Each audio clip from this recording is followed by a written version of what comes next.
Salut à tous et bienvenue pour le 213e numéro d'Enjeu Capital, l'émission qui parle de l'actualité du Paris Saint-Germain et qui débriefe aussi ses matchs. Ce qui va nous intéresser aujourd'hui, c'est évidemment le match qui a eu lieu hier entre la Juventus de Turin et le Paris Saint-Germain. Victoire 2-1 du Paris Saint-Germain avec des buts de Kylian Mbappé et de Nuno Mendes. Et côté Juve, but du défenseur. J'ai oublié son nom. Bonucci, pardon. Voilà. Bonucci l'ancien. Samy est déjà en forme, mais je vais vous présenter l'équipe du jour. Tout d'abord, celui qui était absent lors du dernier live, c'est Nicolas Puravo, qui est de retour de la campagne. Salut Nico, comment ça va? Salut Mousse, salut Yass, salut Samy, et puis bonjour à tous ceux qui nous suivent en live. Eh ben écoute, ça va bien. J'ai tracé la route ce matin pour être avec vous, parce que j'ai vu que Yacine avait plein de choses à dire et j'ai senti qu'il fallait un modérateur, donc je suis venu. Ouais, on va en reparler tout à l'heure. Il y a un léger désaccord entre Yacine et toi, et même Samy d'ailleurs, on en reparlera. Le deuxième, c'est Samy Mouchtabi. Comment on t'appelle déjà, Samy? Mais je vais me faire taper encore sur les doigts, mais c'est pas grave. C'est l'omniscient. Ouais, l'omniscient, mais c'est un pseudo. Ah, on n'a pas de Nico. Oui, ça c'est normal. C'était prévu. C'était prévu. C'est un plaisir, hein, franchement. Donc, comme toujours, à chaque fois je me répète. Mais là, ça va être intéressant parce que oui, j'ai vu les propos des uns et des autres sur Twitter et je sens qu'on va se régaler. J'ai pris mon popcorn, tout est prêt. Parfait, merci Samy, merci d'être avec nous. Et puis, celui fidèle au poste, coach Yacine Amnet. Salut Yass. Salut à tous. Comment ça va? Ça va un peu mieux. Est-ce que tu peux rassurer les gens sur Twitter parce qu'ils pensent que tu es suspendu, mais non, en fait, c'est un petit peu habituel. Donc, alors, j'explique. Quand ça commence à me saouler, je coupe Twitter, mais en fait, je déconnecte pas, je coupe mon compte. Comme ça, personne ne peut parler sur mes posts, etc. Et je n'ai pas 100 messages à lire quand je me reconnecte. Donc, en fait, je coupe tout, il n'y a plus rien. Et dans 24 heures, 48 heures, quand ça me prendra, je me reconnecterai. Oui, parce que c'est suite à ton petit coup de gueule d'après-match. Voilà. Mais on en reparlera à tête reposée en fin de podcast. Et il s'agit évidemment du fameux classement et des raisons pour lesquelles le Paris Saint-Germain a fini deuxième. Voilà, Samy n'est pas tout à fait d'accord, Nico non plus, mais on en reparlera tout à l'heure. Enfin, si on retrouve Nico, bien sûr, parce que un peu comme le match d'hier, sa connexion est dégueulasse. Mais d'ailleurs, je précise, l'insultez pas parce qu'en fait, c'est moi, dès qu'il ne sera pas d'accord avec moi, j'ai prévu de le couper. Tu as un bouton spécifique. C'est de la censure, Je vais saluer déjà tous ceux qui sont sur le live. On a Otsrick, Denzich 971, Moncap, je vais tous les citer, Ricky Biggie. Vous avez vraiment des pseudos bizarres, les amis. Osiris Boy, bon, pourquoi pas. Drico, ouais. Kalilou, voilà, vous êtes tous là. Tony Puccino, Kenny Kent, Laxatif. Voilà. Quand je vous dis qu'il y a des pseudos bizarres, il fallait l'inventer. Il y en a un qui s'appelle Covid-93 quand même. Ouais. Et il dit cœur sur toi, Yass. Covid-93. Il doit être dangereux celui-là. Et il y a Crocodile aussi. Voilà. Karine qui est là aussi. Baba, Paul Bismuth. On connaît ce pseudo. Hein. Ah ouais. Paul Bismuth. On est suivi par quelqu'un d'important. C'est ça. Ah, tu parles du fameux Paul Bismuth. Bah oui. Et qui est Nicolas Sarkozy. Nico, ça va? Tout va bien? T'es revenu? Ouais, j'ai une connexion. Après le live, je fais un procès à SFR. De toute façon, c'est prévu. Ouais. Bon, t'étais pas là, Nico, mais si t'es coupé, en fait, c'est juste moi qui ai demandé à SFR de te couper quand tu. Je sais, mais je sais bien qu'Yacine, il est là-dedans, là. T'inquiète. Bon, messieurs, on va faire un petit débrief général tout d'abord pour vous dire ce que vous avez pensé de ce fantastique match qui a eu lieu hier à Turin entre le PSG, entre la Juventus et le Paris Saint-Germain. Je le disais en préambule, victoire 2-1. À noter que c'est la première équipe française qui vient gagner à Turin, ce qui est déjà pas mal. Vu le contenu, ça tient du miracle. J'exagère un peu, évidemment. Je vais donner la parole tout de suite à Samy. Globalement, Samy, pour un match dont l'enjeu était finalement la première place du groupe, parce que le Paris Saint-Germain et le Benfica étaient qualifiés. Voilà, pour ce dernier match de phase de poule avec comme enjeu la première place du classement. Qu'est-ce que tu as pensé du match? C'est vrai que dans le contenu, ce n'était pas terrible. On va dire que Paris a fait le job, mais aura peut-être pu faire mieux face à une Juve qui était plutôt bien, contrairement au match précédent. Qu'est-ce que tu en as pensé, toi, mon ami Samy? Mais tu l'as dit déjà, faire le job, moi je trouve ça pas mal, hein, surtout quand on affronte la Juve à Turin. Il n'y a pas si longtemps, il y a 15-20 ans, c'était compliqué pour nous de dire d'aller faire le job à Turin. C'était impensable. Là, on l'a fait. Maintenant, je vous rejoins. Il n'y a pas de problème sur le contenu. Encore une fois, je ne vais pas être alarmiste. Hein. On est qu'en novembre, début novembre. C'était pas. On sait, on le voit qu'il y a un manque de collectif. On le sait qu'hier, on gagne sur des exploits individuels, hein, sur le but de Mbappé et aussi la percée de Nuno Mendes en seconde période. Donc, il n'y avait pas vraiment de construction dans le jeu ou autre, mais je trouve que vu les échéances qui viennent, vu le placement et le timing de cette rencontre, parce que maintenant, faut pas se voiler la face, hein, les joueurs sont déjà concentrés pour comment dire. Oui, il y a Nicolas qui parle dans sa barre. Oui, oui, en même temps, ils sont concentrés vers le mondial. Il fallait que tu gagnes. C'était pas non plus garanti d'avance parce qu'après, on aime bien quand Paris affronte une équipe toujours dire que oui, mais c'est la plus mauvaise Juve depuis les années. Oui, mais c'est le plus mauvais Barça depuis les. De toute façon, on affronte toujours les équipes les plus mauvaises de leur histoire, j'ai l'impression, à l'instant T. Donc, c'est assez impressionnant, je trouve. Mais dans l'absolu, moi, je suis plutôt satisfait de ce résultat. Paris est venu à Turin, est venu pour gagner, a gagné. Certes, pas dans des proportions extraordinaires, mais le résultat est obtenu. Tu l'as dit, c'est la première équipe française à gagner à Turin. C'est aussi toujours encore la seule équipe parmi les 7 grands championnats encore invaincue. Donc voilà, il y a plusieurs choses positives. Après, on reviendra sur le classement, tout ça, et on aura le temps de s'embrouiller avec Yacine. C'est ça qu'on aime bien chez Samy, c'est qu'il est toujours positif, ça fait plaisir. Parce que là, à mon avis, là, Samy, les deux autres, pas sûr qu'ils soient sur la même longueur d'onde. Je profite qu'il a un peu de connexion, notre ami Nicolas Puravo, pour lui demander aussi son avis sur ce qu'il a. D'abord, est-ce que depuis la Creuse, tu as pu quand même avoir le match? Ouais, j'ai une meilleure connexion dans la Creuse qu'ici à Paris, toi, c'est génial. Après, il y a un petit orage là chez moi en plus, donc je pense que je vais bientôt vous quitter. N'ayez pas peur si je disparais. Non, c'était un match tout pourri. C'était vraiment tout pourri pour le coup. Là, avec Yacine, on va être d'accord.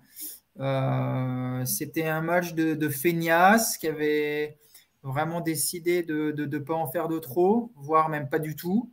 Pas de course, pas de combinaison, pas d'envie, pas de repli défensif des mecs de devant, aucune créativité, des défenseurs latéraux qui étaient juste là pour faire le nombre. Enfin non, c'était un des pires matchs de la saison, je pense, de ce PSG. Tu gagnes 2-1 parce qu'en face, tu as une équipe de souffreteux malades et agonisants. Donc, il n'y a vraiment pas de quoi pavoiser sur la victoire, mais au moins, tu fais le boulot malgré tout. En étant nul, tu gagnes. C'est plutôt le seul point positif que j'ai trouvé. Après, sur le contenu, il y a tellement de trucs à dire que je ne sais même pas par où commencer. Donc. Merci, mon ami Nico. Yacine, à toi la parole, hein, mon ami. Hein. Heureusement qu'il y a ça. Alors, Yacine, on va démarrer tranquille. Hein. On va parler d'abord du match global avant que tu nous fasses une crise cardiaque. Puis après, on passera thème par thème sur les joueurs, les lignes, etc. Mais globalement, Yacine, oui, comme je pense que tu es assez d'accord avec Nico. C'est-à-dire qu'ils ont fait le minimum syndical. Pour le reste, voilà. Même le minimum du minimum. Mais je suis content qu'il y ait Samy parce que j'ai appris que c'était une Juve exceptionnelle et qu'en plus. J'ai pas dit ça. Non, je rigole, Samy, je rigole. Pour l'instant, je rigole.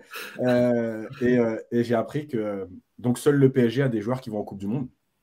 Donc, merci pour tout. Je pensais que les autres équipes n'ont pas d'internationaux. Les Allemands, par exemple, ils ne vont pas en Coupe du Monde. Les Espagnols non plus. Enfin bref. Donc, génial. Donc, il n'y a que le PSG qui a des joueurs qui vont en Coupe du Monde. Donc, c'est normal qu'ils se préservent puisque eux ont une compétition internationale à jouer, pas les autres. Et je pense qu'en fait, il faut juste ouvrir les yeux sur ce qu'est le PSG depuis 1 mois et demi, sur ce que Galtier propose, sur le comportement des joueurs. Et en fait, le truc, c'est que hier, c'était dégueulasse. Voilà, c'était dégueulasse. Il n'y avait rien. C'est-à-dire qu'il n'y avait pas de jeu, il n'y avait pas de respect du jeu, il n'y avait pas de comportement. Il y a juste 2 étincelles avec Mbappé qui met un but franchement magnifique et la passe d'Mbappé pour Mendes qui vient de rentrer, qui enfin supplée Bernat malheureusement. Mais lui prend la profondeur et sur son premier ballon, il te met le but qui te fait gagner. Mais même avec ça, tu n'es pas loin du 2-2. Tu es mangé par une Juve qui est horrible depuis le début de saison, qui a perdu à Haïfa. Après, on va me dire oui, mais c'était à domicile. Oui, mais il y avait 14 absents à la Juve. Enfin bref, franchement, c'est se contenter de se dire oh, on a gagné à la Juve pour la première fois, les clubs européens ne l'ont pas fait. Bah ouais, Marseille a mis 4 buts à un club portugais, aucun club français l'avait fait. Et puis, si on veut parler de l'histoire, à ce moment-là, on dit que on va jouer Nottingham Forest demain. Nottingham Forest, ils ont 2 Ligues des Champions. Donc, qu'est-ce qu'on fait? On se dit que c'est une grande équipe. Arrêtons de mentir aux gens. La Juve, elle est éclatée. Rabiot, hier, il s'est baladé. Qu'est-ce que vous voulez que je vous dise? Donc, ça résume tout le match. Ça, c'est méchant, ça, pour Adrien. Il était nul. Voilà. Après, on va parler aussi des circonstances, des choix de Galtier, etc. Parce que moi, je commence à… Voilà, c'est l'histoire du turnover. Et encore une fois, je vais être un peu bête aujourd'hui. Alors, je le suis souvent, mais aujourd'hui un peu plus. Je vais revenir sur tout ce qu'a dit Galtier en début de saison et tout ce qu'il ne fait pas, en fait. Voilà. Eh bien, dis donc, Yacine, c'est un démarrage en trombe. Je ne sais plus qui nous disait sur le chat. Je crois que c'est Tony Puccino qui dit le dégueulasse arrive bientôt. Oui, c'est vrai. C'est vrai qu'il arrive assez tôt dans le podcast. Déjà, Samy, sur ce que dit Yacine, toi qui avais plutôt, t'avais plutôt une vision positive des choses en disant que le job avait été plutôt fait, même si effectivement dans le contenu, tu étais quand même d'accord, c'était pas terrible. Mais est-ce que par exemple, toi, tu trouves que c'est dur ce que dit Yacine, ou il y a quand même une part de réalité, notamment dans le contenu depuis le début de saison, et notamment dans cette campagne de Ligue des Champions, Samy? Mais là, en fait, moi, je suis d'accord avec le fait. Je n'ai jamais dit que Paris avait bien joué, que c'était un beau match. Mais alors, je trouve ça impressionnant. Déjà, je trouve que notre degré d'exigence a augmenté, mais d'une force. On est tous fans du PSG depuis un moment, je pense, surtout nous ici présents, parce qu'on a un âge assez avancé. Moi, je trouve que faire le boulot, c'est aussi parfois le propre des grandes équipes. Ça arrive parfois de faire des mauvais matchs, ça arrive, mais le propre des grandes équipes, c'est aussi de gagner quand ça joue mal. C'est-à-dire qu'on a tellement bien joué parfois en Europe ou dans des rencontres où on n'était pas favori face à des grandes équipes et on a perdu, que là, aujourd'hui, oui, désolé de ne pas bouder mon plaisir, quand le Paris Saint-Germain, qui joue mal, réussit à remporter des rencontres contre, oui, si tu veux, Yacine, une ancienne grande équipe européenne, mais qui reste quand même une équipe de haut niveau. C'est pas non plus, on n'a pas affronté Dijon ou je respecte les Dijonnais, hein, mais on n'a pas affronté Sochaux. Enfin, ça reste quand même une équipe européenne et une équipe de calibre en Serie A, même s'ils sont pas actuellement sur le podium.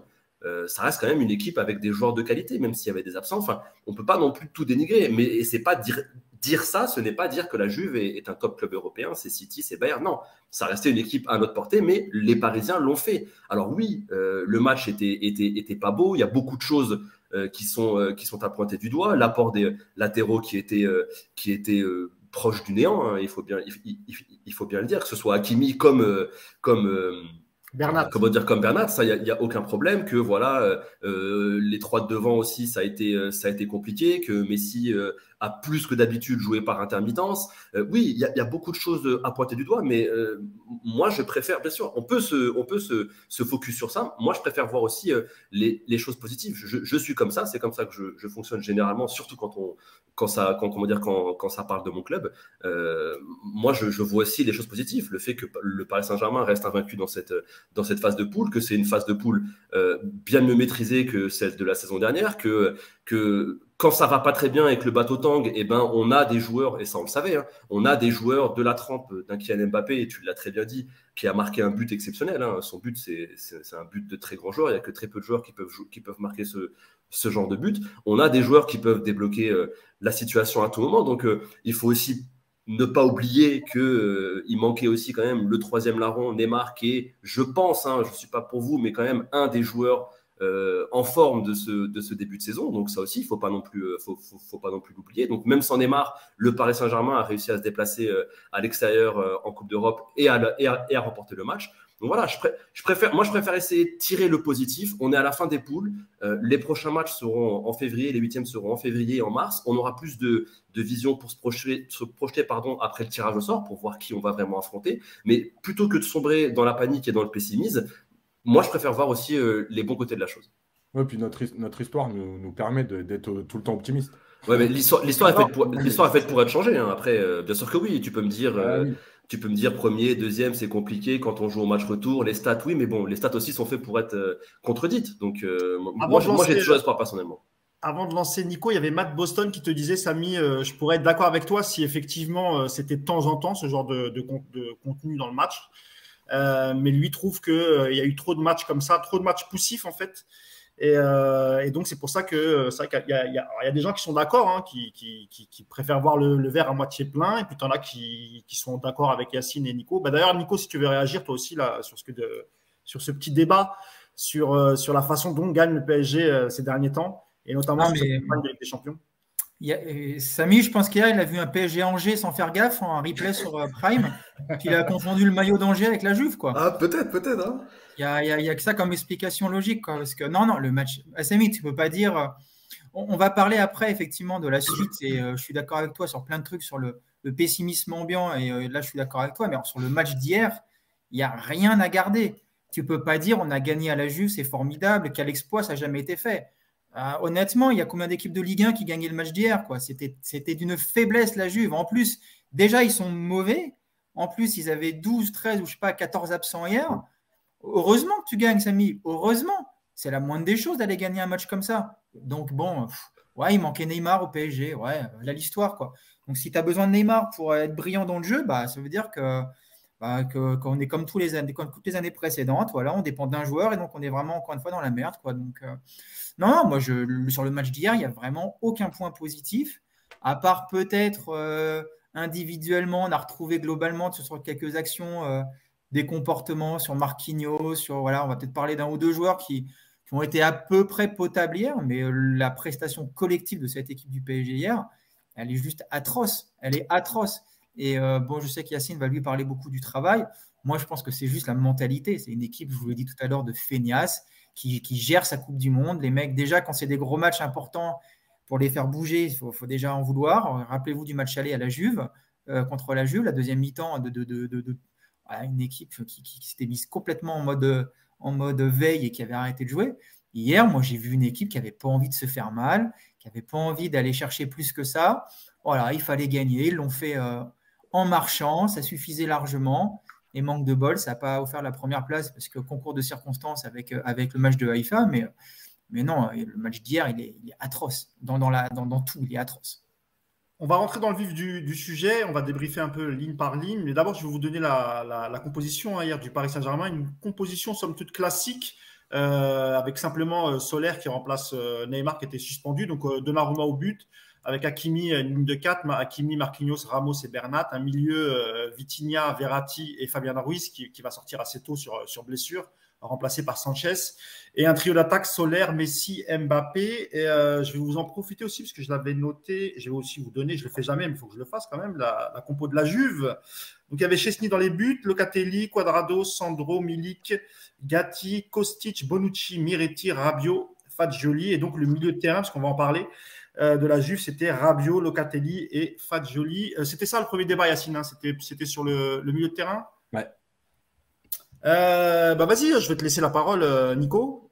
Ah, je ne sais pas s'il est là. Alors, je crois qu'il n'a pas de. Voilà, Si, je suis là. Ah, si, c'est bon. Sur le milieu de terrain, Nico, donc hier, on avait, on va dire un peu le milieu type qui se dessine au Paris Saint-Germain, c'est-à-dire Vitinha, Verratti et Fabian Ruiz. En face, on avait Locatelli, Rabiot et Fugini, si je ne dis pas de bêtises. Oui, c'est ça. On s'est fait un peu bouger au milieu de terrain, un peu. C'est un euphémisme, pardon, j'allais dire un pléonasme, non, rien à voir, un euphémisme. C'est vrai qu'on a rarement vu le milieu du PSG se faire bouger comme ça. Et pourtant, c'est le milieu, je le disais, hein, qui a l'air de se dessiner, qui va sans doute être titulaire toute la saison. Avec un Verratti qui n'était pas terrible hier. Franchement, c'est rare pour le souligner, mais il faut le dire, il n'a pas été bon hier. Vitinha, pareil. Et Fabian Ruiz, avant qu'il ne se blesse, c'était pas terrible non plus. Ouais. Alors déjà, milieu titulaire, non, parce que je ne pense pas que Renato Sanchez soit titulaire cette saison. Non, je parlais de Fabian Ruiz au début. Hein, oui, au début, mais enfin, ça a duré 5 minutes. Donc, bon, oui, bien sûr. Il prend un coup d'entrée, après il marche le reste jusqu'à son remplacement. Donc, je veux bien qu'on parle de Fabian Ruiz, mais je ne vois pas ce qu'on peut dire de... Non, c'est surtout Sanchez, tu as raison. Après, oui, c'est un milieu qui... Tu sais, c'est toujours le même problème, quoi. Quand tu as le ballon et que tu as les mecs autour de toi qui ne bougent pas, qui ne t'offrent aucune solution, que ce soit sur les côtés, devant, qu'il n'y a pas de profondeur, il n'y a rien à faire, les milieux, ils sont comme ils ont beau être bons techniquement, ils sont en galère, quoi.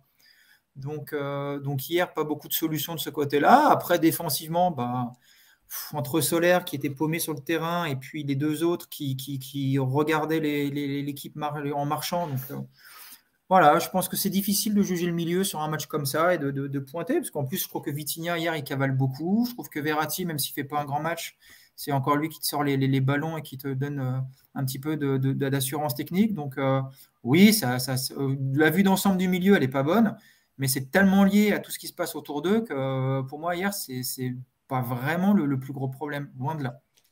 Samy, justement, il y a les stats, Samy, de Verratti, par exemple, qui touche 112 ballons. Voilà. Sur le nombre de ballons touchés, c'est comme d'habitude, hein, il en touche pas mal.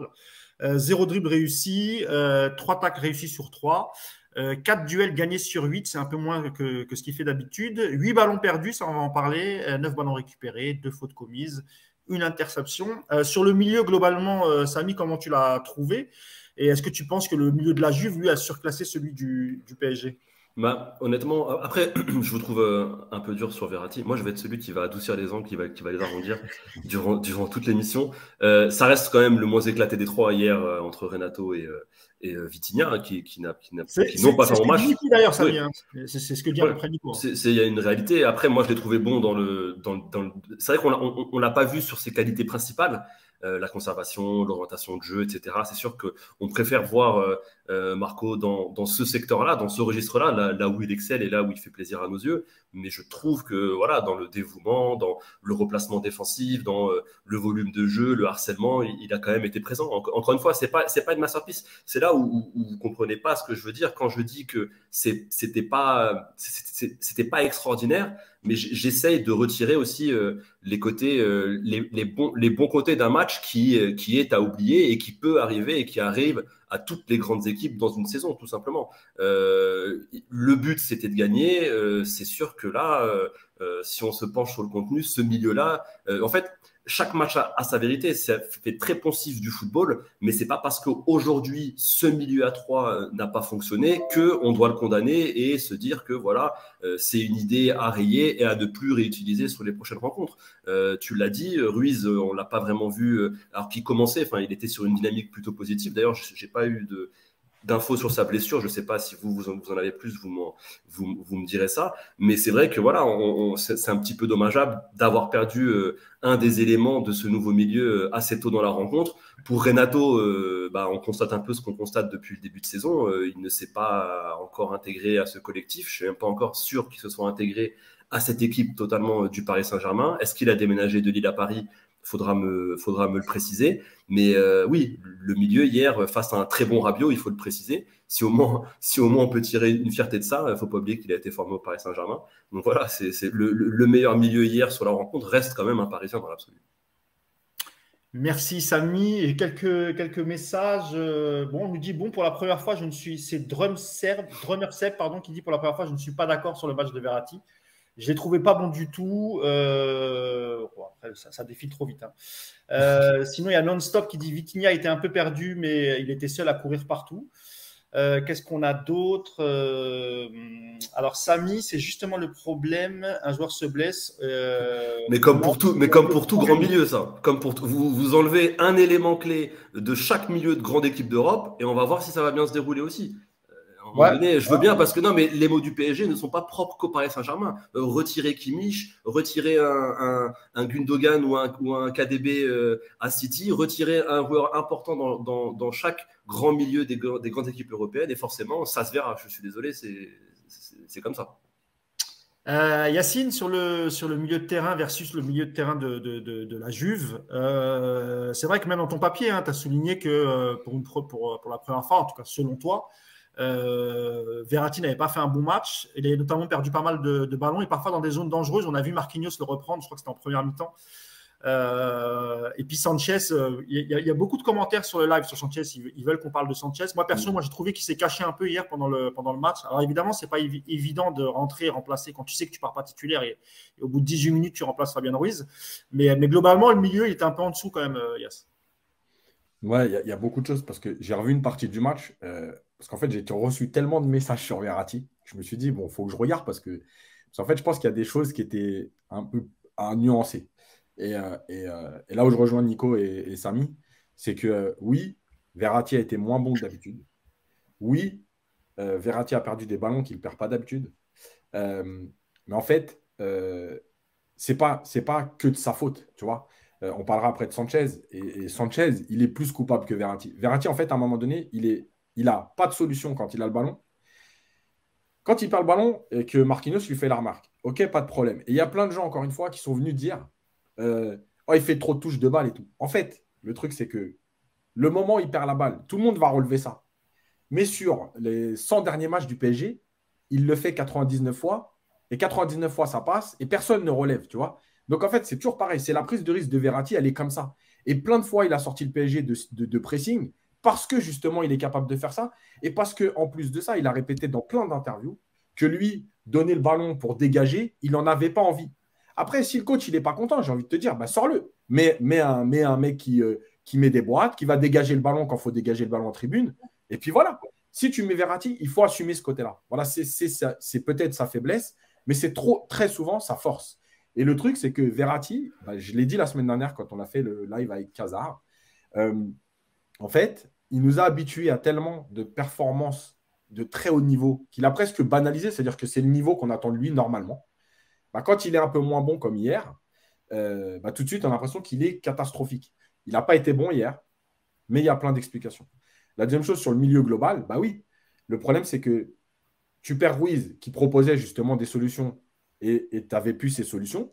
Et Renato Sanchez, il est venu hier préparer sa Coupe du Monde, il est venu faire un match, il a tenté aucune percée pratiquement, aucune prise de risque. En gros, il était là, lui, pour se mettre dans le rythme, pour toucher des ballons et surtout ne pas se blesser. Voilà. En fait, tu ne peux pas jouer au foot. Voilà. Mais Danilo aussi se fait monter Verratti plus haut et on va voir autre chose. Il faut arrêter à un moment donné l'histoire de il ne veut pas se blesser, voilà et tout. Et puis après, Renato, en fait, c'est ce qu'on a. Enfin, c'est le doute qu'on avait en dehors de ses blessures. Ça veut dire que oui, c'est un joueur qui a du talent, oui, c'est un joueur qui est capable, qui a un profil que le PSG n'a pas, qui est capable de percuter. Sauf que dans beaucoup de matchs aussi à Lille, il a pas été bon. Il a commencé beaucoup de matchs sur le banc. Voilà. Donc, il y a plein de choses qui sont réunies. Et la dernière chose, sur le milieu de terrain, c'est que, moi, il y a un truc qui m'a choqué. C'est qu'en deuxième mi-temps, Renato Sanchez, il est parti voir Galtier pour lui dire, en gros, explique-moi mon rôle. Mais les gars, vous faites quoi toute la semaine pour que tu ne saches pas ce que tu as à faire dans un match de foot quand tu rentres en jeu? Quand en plus tu rentres en jeu, il y a la mi-temps pour recadrer. Et en deuxième mi-temps, tu continues d'aller voir le coach pour lui dire explique-moi ce que je dois faire. Sauf que Yacine, alors je te coupe 2 secondes. Rentrer à la 18e minute pour remplacer quelqu'un qui se blesse, c'est différent de rentrer à la 75e, 80e, ou peut-être que là, il y a peut-être une autre façon de gérer le match. C'est peut-être aussi pour ça qu'il était peut-être un peu perdu. Oui, mais Mousse, il y a eu la mi-temps. Ouais. Donc à la mi-temps, s'il n'a pas compris son rôle, il y a Galtier qui a 15 minutes pour lui expliquer. On repart en deuxième mi-temps, on reprend le bouillon, et au bout de 15-20 minutes, je ne sais plus, il retourne voir Galtier pour dire mais qu'est-ce que je dois faire? Mais qu'est-ce que tu dois faire? Jouer au foot. Qu'est-ce que tu dois faire? Mais c'est sérieux ça quand même. Calme-toi, Yacine. Mousse, au-delà de ça, Yass, le problème avec ce milieu du PSG, c'est que tu as des joueurs, même quand ça tourne autour d'eux, en fait, leur rôle, c'est vraiment de donner le ballon aux mecs de devant. Quoi. Ça se limite à ça. Donc quand les mecs de devant, ils ne sont pas disponibles parce qu'ils sont en mode économie, quand les latéraux ont également du mal à résister, tu as des milieux qui ne servent à rien, en fait. Et ça c'est récurrent au PSG, quoi. Tu ne vois pas un milieu capable d'accélérer sur 20 mètres en effaçant des mecs et en allumant une frappe à 30 mètres. Tu ne vois pas de milieu qui dribble. Verratti, Vitinha, il y a une grosse activité, mais à l'arrivée, c'est juste pour te permettre à ressortir le ballon proprement, mais tu n'as pas des... Voilà, t'as pas de variante dans le jeu de ce milieu-là, quoi. C'est monotème, tu vois. Il est là le souci, moi, je trouve, plus qu'autre chose. Parce qu'aussi, hier, tu avais un Solaire qu'on ne trouve pas. C'est-à-dire que d'habitude, tu as Neymar au moins qui te permet justement de trouver ses passes à 10-15 mètres plus haut. Lui, il a gardé, etc. Et là, en fait, tu n'as pas ce joueur-là. Donc, après, en plus des deux qui n'ont pas participé au jeu, tu as en fait Solaire qui était carrément transparent.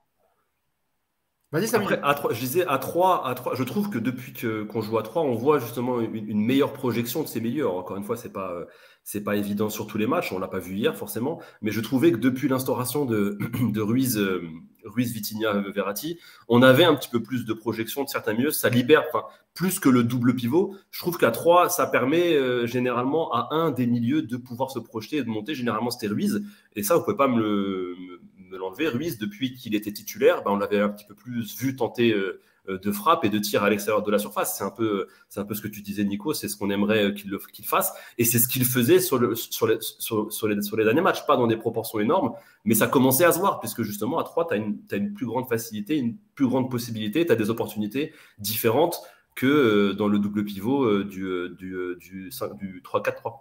Ouais, c'est surtout, et d'ailleurs, il y en a pas mal qui le disent sur le chat, il manque un profil à la Matuidi, mais alors, pas forcément un joueur comme Matuidi, mais des mecs, des milieux qui sortent de cette fonction et qui vont apporter quelque chose, quoi. Il y a combien de temps qu'on n'a pas vu un milieu de terrain au poteau de corner pour faire un centre? Il y a combien de temps qu'on n'a pas vu un milieu de terrain au point de pénalty pour prendre un centre? Tu as des milieux qui sont ultra sages dans la consigne, qui sont ultra disciplinés dans leur placement, mais il y a absolument zéro créativité, zéro surprise dans ce qu'ils font, quoi. Et, on a perdu par rapport à ce qu'ils proposent, parce que je attendais vraiment. Mais même dans l'agressivité, je ne sais pas ce que vous en pensez, messieurs. Dès le début de match, on a vu quand même les Turinois faire un pressing assez haut, mais pas mal d'agressivité. Et je trouvais qu'il n'y avait pas de répondant du côté, et notamment même quand Ruiz est sorti. Et on parle beaucoup de Sanchez, mais c'est vrai que moi, j'ai trouvé qu'il y avait un réel manque d'agressivité, là où les milieux turinois n'hésitaient pas à mettre le pied, étaient un peu plus méchants que les Parisiens. Et ça aussi, ça fait un moment qu'on le voit, Samy. Oui, ça c'est vrai. Ça c'est vrai. Après, on a toujours eu des difficultés à bouger nos joueurs de leur confort. Maintenant, tu jouais une équipe à domicile qui avait des choses à se faire pardonner, qui se fait un petit peu tracher depuis quelques semaines, que ce soit dans son football ou même dans le football européen, qui n'avait rien à perdre. C'est jamais facile de jouer. Je cherche pas d'excuses, mais c'est jamais facile de jouer une équipe qui n'a rien à perdre. Ils étaient qualifiés, ils étaient qualifiés pour l'Europa League et éliminés des huitièmes de finale, quoi qu'il arrive, de toute façon. Maintenant, oui, après, c'est souvent aussi le problème de nos joueurs. Et ça, depuis des années. On le sait, quand il y a un match qui n'est pas forcément à grands enjeux, malheureusement, on a ce syndrome dans notre effectif où les joueurs ne semblent pas mettre les ingrédients que normalement tu dois mettre à tous les matchs. Ce genre d'intensité, ce genre de rythme, peu importe l'adversaire, peu importe la rencontre et peu importe l'importance de la rencontre. Si tu veux bien préparer une saison, si tu veux être bien dans ta saison, tu dois mettre les mêmes ingrédients à chaque match. Et ça, c'est un problème qui tient au Paris Saint-Germain depuis quand même plusieurs saisons. Mousse, juste un mot. Vas-y, après, je t'aurai la parole à Nico sur l'agressivité. Ouais, sur tout ça, là, le milieu de terrain et tout. À Paris, regardez bien, quand il y a le mercato, etc., les mecs te disent « Ah, lui, c'est pas le bon profil. Ah, mais lui, on veut des joueurs de foot. Ah, mais ceci, ah, mais cela. » Liverpool, ils ont gagné la Ligue des Champions avec Milner et Jordan Anderson. Voilà. Non, mais à un moment donné, il va falloir comprendre que le foot, c'est pas juste les qualités du mec. Ah ouais, il s'est percuté, il s'est éliminé des lignes ballot. En fait, on n'en a rien à foutre. À un moment donné, il y a un état d'esprit à avoir quand tu as le ballon et quand tu n'as pas le ballon. Mais nous, on ne l'a jamais. C'est-à-dire que Milner, si tu le prends au PSG, tout le monde te dit mais c'est qui Milner? C'est quoi ce joueur? Qu'est-ce qu'il va faire venir foutre dans notre... On l'a vu, Yacine, on l'a vu aussi avec Wijnaldum la saison dernière. C'est un peu ce que tu dis aussi. Voilà, par exemple. Mais tu vois ce que je veux dire? C'est-à-dire qu'on n'a pas de joueur comme ça. Mais si demain, Paris se penche sur... Bon, plus maintenant, parce qu'il est âgé et tout, mais sur un profil comme Milner, les gens vont te dire mais Milner, mais vas-y, on va prendre un boucher au milieu, machin, nani. Bah ouais, mais le mec, quand il y va, quand il envoie des tacles, quand il faut aller défendre, quand il faut aller mettre la tête là où il n'y a personne qui met le pied, bah le mec, il y va, quoi. Et il entraîne les autres avec lui. Nous, on n'a pas ça. Nico, est-ce que tu es d'accord avec tout ce que viennent de dire Samy et Yacine, et notamment sur le manque un peu d'agressivité du milieu, notamment Renato Sanchez, dont on avait l'impression hier vraiment qu'il se cachait. Alors, on ne va pas ressortir encore l'excuse de la Coupe du Monde, parce qu'il y a eu 2 journées de Ligue des Champions, et dans toutes ces équipes-là, c'est rempli d'internationaux qui vont sans doute la jouer. Mais comment t'expliques encore une fois ce manque d'agressivité, Nico? Ouais, je suis d'accord avec Samy. Je ne suis pas du tout d'accord avec Yacine. Non, mais le problème, c'est que c'est... J'y ai presque cru. Quand je dis c'est une équipe de feignasses, en fait, à chaque fois, tout ça, ça rentre là-dedans. C'est une équipe qui n'aime pas se faire mal. C'est une équipe qui n'aime pas courir quand elle n'a pas le ballon. C'est des joueurs qui, quand ils attaquent, c'est très rare qu'il y ait des appels dans le vide. On a fait 3 jours d'à revoir la vidéo de l'appel de Mbappé qui libère Neymar sur le 3e but contre Haïfa, quoi. C'était putain, regardez ça, incroyable. Ça arrive aussi au PSG. On n'avait jamais vu ça et on a fait pendant 3 jours. Tu vois, voilà, tu as des joueurs qui sont pas dans l'effort. Le goût de l'effort, comme le dit Yacine, c'est utile dans le foot. C'est même primordial. Il faut aimer défendre. Voilà, il faut aimer souffrir ensemble. Il faut aimer compenser un mec en difficulté. Il faut aimer avec le ballon aller au-delà de sa fonction. Il faut accepter de courir dans le vide, de pas être. Enfin, voilà, tout ça, c'est courir en fait. Tout ça, ça revient à courir. Et je vous rappelle que le PSG, depuis 4-5 ans, depuis 2017, est l'équipe qui court le moins de la Ligue des Champions. Et ça, c'est pas une stat. J'aime pas trop cette stat dans le sens où tu peux pas expliquer les défaites par le fait de ne pas courir. Le Real est une équipe qui ne court pas non plus énormément. Mais par contre, tu as des comportements qui tout réunis l'un derrière l'autre. Ça te fait quand même un déficit physique dans cette équipe. Un déficit de volonté de courir, de se faire mal, de défendre. Défendre, c'est aimer. Quand je dis que Neymar, il fait de la air défense, et Yacine, il n'est pas toujours d'accord avec moi, c'est dans le sens où Neymar, il fait des efforts pour se replacer, mais c'est pas un mec, et pour le coup, c'est pas un reproche, c'est pas dans son profil, mais c'est pas un mec qui va aller au taquet, c'est pas un mec qui va te mettre des gros tacles au milieu de terrain. Aujourd'hui, t'as qui ? Aujourd'hui, c'est Danilo. C'est à peu près le seul mec qui peut remplir ce rôle-là, un peu de guerrier, de mec qui va. Mais juste par rapport à ça, parce que moi je trouve parfois on est un peu contradictoire, puisque ces joueurs-là, un boucher, un mec qui va mettre le pied, qui est là dans les embrouilles, qui va mettre un coup de physique. Quand on les a eus, parce qu'on les a eus un petit peu cette saison avec le profil de Gay, qui n'est pas non plus le plus grand esthète, qui est un joueur justement qui dit ouais, il faut mettre ses couilles sur le terrain. Voilà, c'est ce genre de joueur, comme Paredes aussi, qui était un peu ce petit chien de garde qui aime bien embêter, tout ça. Moi, j'ai un petit peu de mal. C'est un peu trop simpliste. S'il suffisait juste de mettre un guerrier au milieu pour pouvoir remporter une Ligue des Champions et stabiliser un milieu, moi, j'ai du mal à y croire. Par contre, là où je vous rejoins, c'est plus un état d'esprit global. Et tu as pris l'exemple du Real Madrid, quoique bon, ils avaient Casemiro dans ce type de profil. Là, aujourd'hui, ils en ont plus vraiment de ce style-là, mais c'est plus un état d'esprit global qui touche toutes les lignes, la défense, le milieu comme l'attaque. Et voilà, c'est plus un truc en commun à avoir, un état d'esprit commun à avoir, plutôt que mettre un seul joueur. En fait, moi, je pense que même avec un milieu d'esthète, tu peux, si autour de toi, et notamment les 3 de devant, font l'apport défensif et comment dire, te soutiennent et t'aident, là, oui, tu pourrais avoir quelque chose. Oui, mais voilà, plutôt que de juste se dire, la solution, c'est de mettre un bourrin comme Milner, que d'ailleurs Messi adore et qu'il appelle bourreau, qui veut dire singe. C'est Milner lui-même qui l'avait dit d'ailleurs, qu'il s'était insulté quand il s'était affronté. Moi, je trouve ça un peu trop simpliste. Voilà, je ne suis pas vraiment d'accord avec ça. On dit pas, je pense que Yacine va réagir, mais on dit pas de mettre des bourrins et qui savent pas jouer au foot, c'est pas le problème. Mais il y a combien d'équipes qui gagnent la Ligue des Champions avec des mecs qui courent pas? Ça n'existe pas de pas courir au football, ça n'existe pas. Après, tu me parles de Gay. Alors ouais, Gay il courait, mais après il faut quand même aussi un mec qui sache un petit peu jouer au football. On va pas comparer un Gay avec un Casemiro par exemple. Tu veux, non, mais on parlait de Milner. Moi, Milner, Gay, excuse-moi, pour moi il y a pas. Milner, il rentre dans un collectif, il rentre dans une mentalité, et c'est effectivement ce genre de mec qui au milieu t'apporte ce que les mecs de devant vont pas t'apporter, mais vont avoir aussi. Regarde le grand Barça de Guardiola. Tout le monde est là, ouais, technique. T'avais quand même aussi des mecs, t'avais un Busquets, t'avais quand même Xavier Iniesta, c'est comme aussi des mecs qui aimaient défendre, qui allaient chercher du ballon. On te dit pas d'avoir que des bourrins. Il faut des mecs qui aiment défendre, et dans ces mecs-là, il faut aussi effectivement des mecs qui vont te foutre des taquets de temps en temps. Je suis désolé, mais si tu n'as pas un aboyeur au milieu de terrain, aujourd'hui, tu ne gagnes pas la Ligue des Champions. Après, dans les exemples que vous citez, effectivement, là, on parle d'un vrai collectif.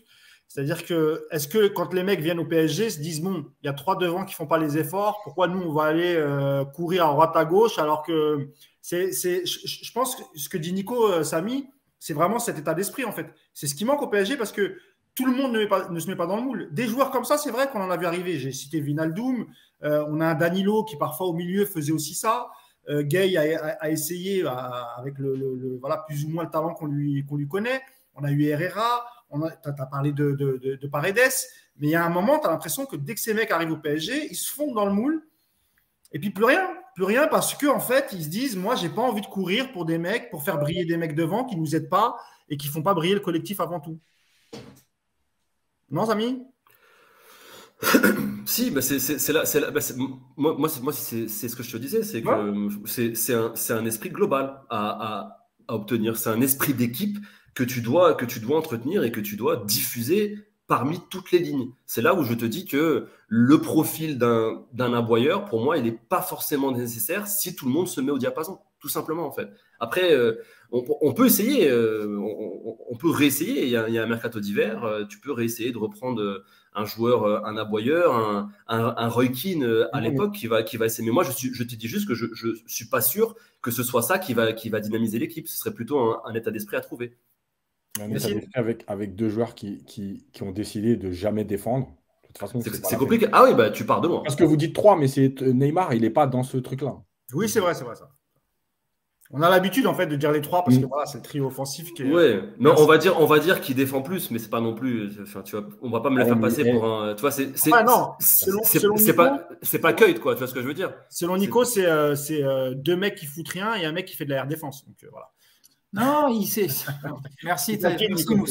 Je me suis pas assez engueulé avec les mecs les fan clubs de Neymar, ils vont revenir. Merci. C'est pour ça que je remets une pièce, c'est pour ça. Tu vois. Quand je dis de la air défense de Neymar, c'est qu'il fait les efforts pour se replacer. Mais c'est pas un mec qui va aller au duel tout le temps, c'est pas un mec qui va faire des tacs, c'est pas un mec qui va aller mettre des coups d'épaule et des taquets, tu vois ce que je veux dire? Voilà, il fait son boulot dans le replacement et si je peux dire que si tu avais Messi et Mbappé qui en faisaient autant, on ne parlerait pas du tout de la même chose actuellement au PSG, c'est une évidence. Neymar fait énormément par rapport à ça, mais c'est pas suffisant. Voilà, aujourd'hui, c'est pas Neymar en venant défendre qui va rééquilibrer l'équipe, qui va lui donner le goût de l'effort et qui va entraîner derrière lui les mecs à tous cavaler pour défendre. Et c'est là où on te disait qu'un mec comme Milner, j'ai vu passer là sur le chat un Van Bommel, mais ouais, mais c'est des mecs comme ça dans une équipe, mais c'est précieux, c'est de l'or. On ne se rend pas compte à quel point c'est important dans un équilibre d'avoir des mecs comme ça. Samy, j'ai l'impression que toi, tu vois le foot en mode Olivier Tom, quoi, où les mecs, ils sont tous super bons techniquement, et puis tout va bien se passer parce qu'il y a du talent, tu vois. Non, c'est pas. Tu as besoin d'avoir. J'ai vu dans le chat des mecs qui disent des connards. Ouais, c'est des connards, des mecs comme ça. Quand tu les as face à toi, tu as envie de les flinguer parce qu'ils sont insupportables. Quand on joue Busquets, on ne supporte pas, c'est horrible. Casemiro, quand on joue le Real, on a envie de le flinguer à chaque fois. Il te rend dingue, un mec comme ça. Mais c'est rappelez-vous de Gattuso, hein. Ouais, mais il y en a, mais toutes les grandes équipes ont eu des joueurs comme ça. Toutes. Au PSG, c'est qui le mec que tu as envie de frapper parce qu'au milieu, il te rend dingue, parce qu'il met des coups, il arrête toutes les actions. Samy nous a parlé de Paredes. Ah, soyons sérieux, Samy, Paredes, quoi. Paredes, il a été flashé à 12 km/h en pente une fois. Quoi. Non, mais dans le profil, Paredes, c'était. Ah, ben non, mais dans le profil, oui. Non, mais après, on peut aussi aller chercher un mec qui a fait des cambriolages à Fresnes et le foot sur le terrain. Il faut un footballeur dans le profil aussi, quand même. Toi, ça aide. Paredes, ouais, je veux bien. Alors, Paredes, lui, ça fait 4 ans qu'il gère la Coupe du Monde. Pour moi, blessé. Le mec, il court pas. On peut pas dire.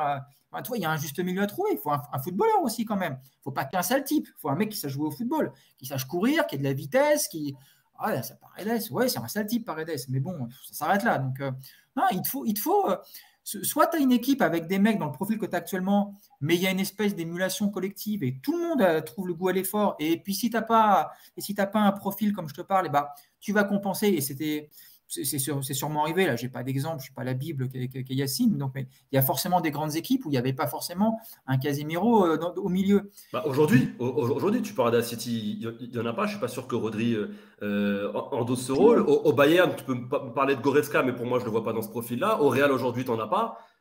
C'est pas une chose vraie. Toutes les grosses équipes aujourd'hui, le top club européen, ils n'ont pas forcément des bouchers ou des aboyeurs au milieu de terrain. C'est aussi une tendance. Il n'y a pas qu'une seule solution. C'est juste ça que je veux dire. Moi, je pense que ce n'est pas parce que tu ajouteras un seul joueur de ce profil-là que ça changera tout. Puisqu'on voit bien que c'est possible aussi de gagner autrement. Parce que même Ruiz comprend cet été. Hein, c'est pas vraiment. Enfin, c'est un joueur très technique. C'est un joueur physiquement qui est plutôt imposant, mais c'est pas non plus le joueur. Voilà, le profil que à la Casimiro, à la Van Bommel, ce que vous voulez. Hein. On avait quand même Danilo qui peut peut-être être dans ce rôle-là. C'est un profil qui disparaît quand même. C'est un profil qui tend à disparaître parce qu'on produit de plus en plus souvent des footballeurs plutôt que des aboyeurs. Et ça, c'est une réalité. Vous pouvez regarder, on prend les 15 meilleures équipes européennes. C'est un profil qui tend à disparaître. Oui, dans le combat, il y a des joueurs qui vont. En fait, c'est ça le truc, moi, qui est vraiment. Tu vois, je vais reprendre Modric. Modric, super joueur de football. Mais à un moment donné, quand il faut aller dans les duels, il n'a pas peur d'y aller. Et Kimmich, c'est pareil. Et en fait, le truc, c'est pas, je répète moi 1000 fois, c'est pas une question de taille, c'est une question d'envie. Voilà. Kimmich, moi, je regarde souvent le Bayern. Quand il faut aller envoyer un tacle au milieu de terrain, etc., et ben, il l'envoie. Et pourtant, c'est pas un monstre physique. Quand tu le vois, je suis persuadé que tu le mets, on va faire un five avec lui, on n'a pas l'impression que c'est un beau joueur à côté de nous. Mais le mec, voilà, quand il faut y aller, ils y vont. C'est une question d'état d'esprit. Quand tu as envie d'aller récupérer le ballon, tu le récupères. Maintenant, dans cette équipe, il y a un vrai problème de mentalité. Voilà, ça résume tout ce qu'on a dit. C'est-à-dire qu'il n'y a pas cette envie de se faire mal, il n'y a pas cette envie à un moment donné. Parce que même l'exemple de Paredes, je vais te dire pourquoi il n'est pas bon.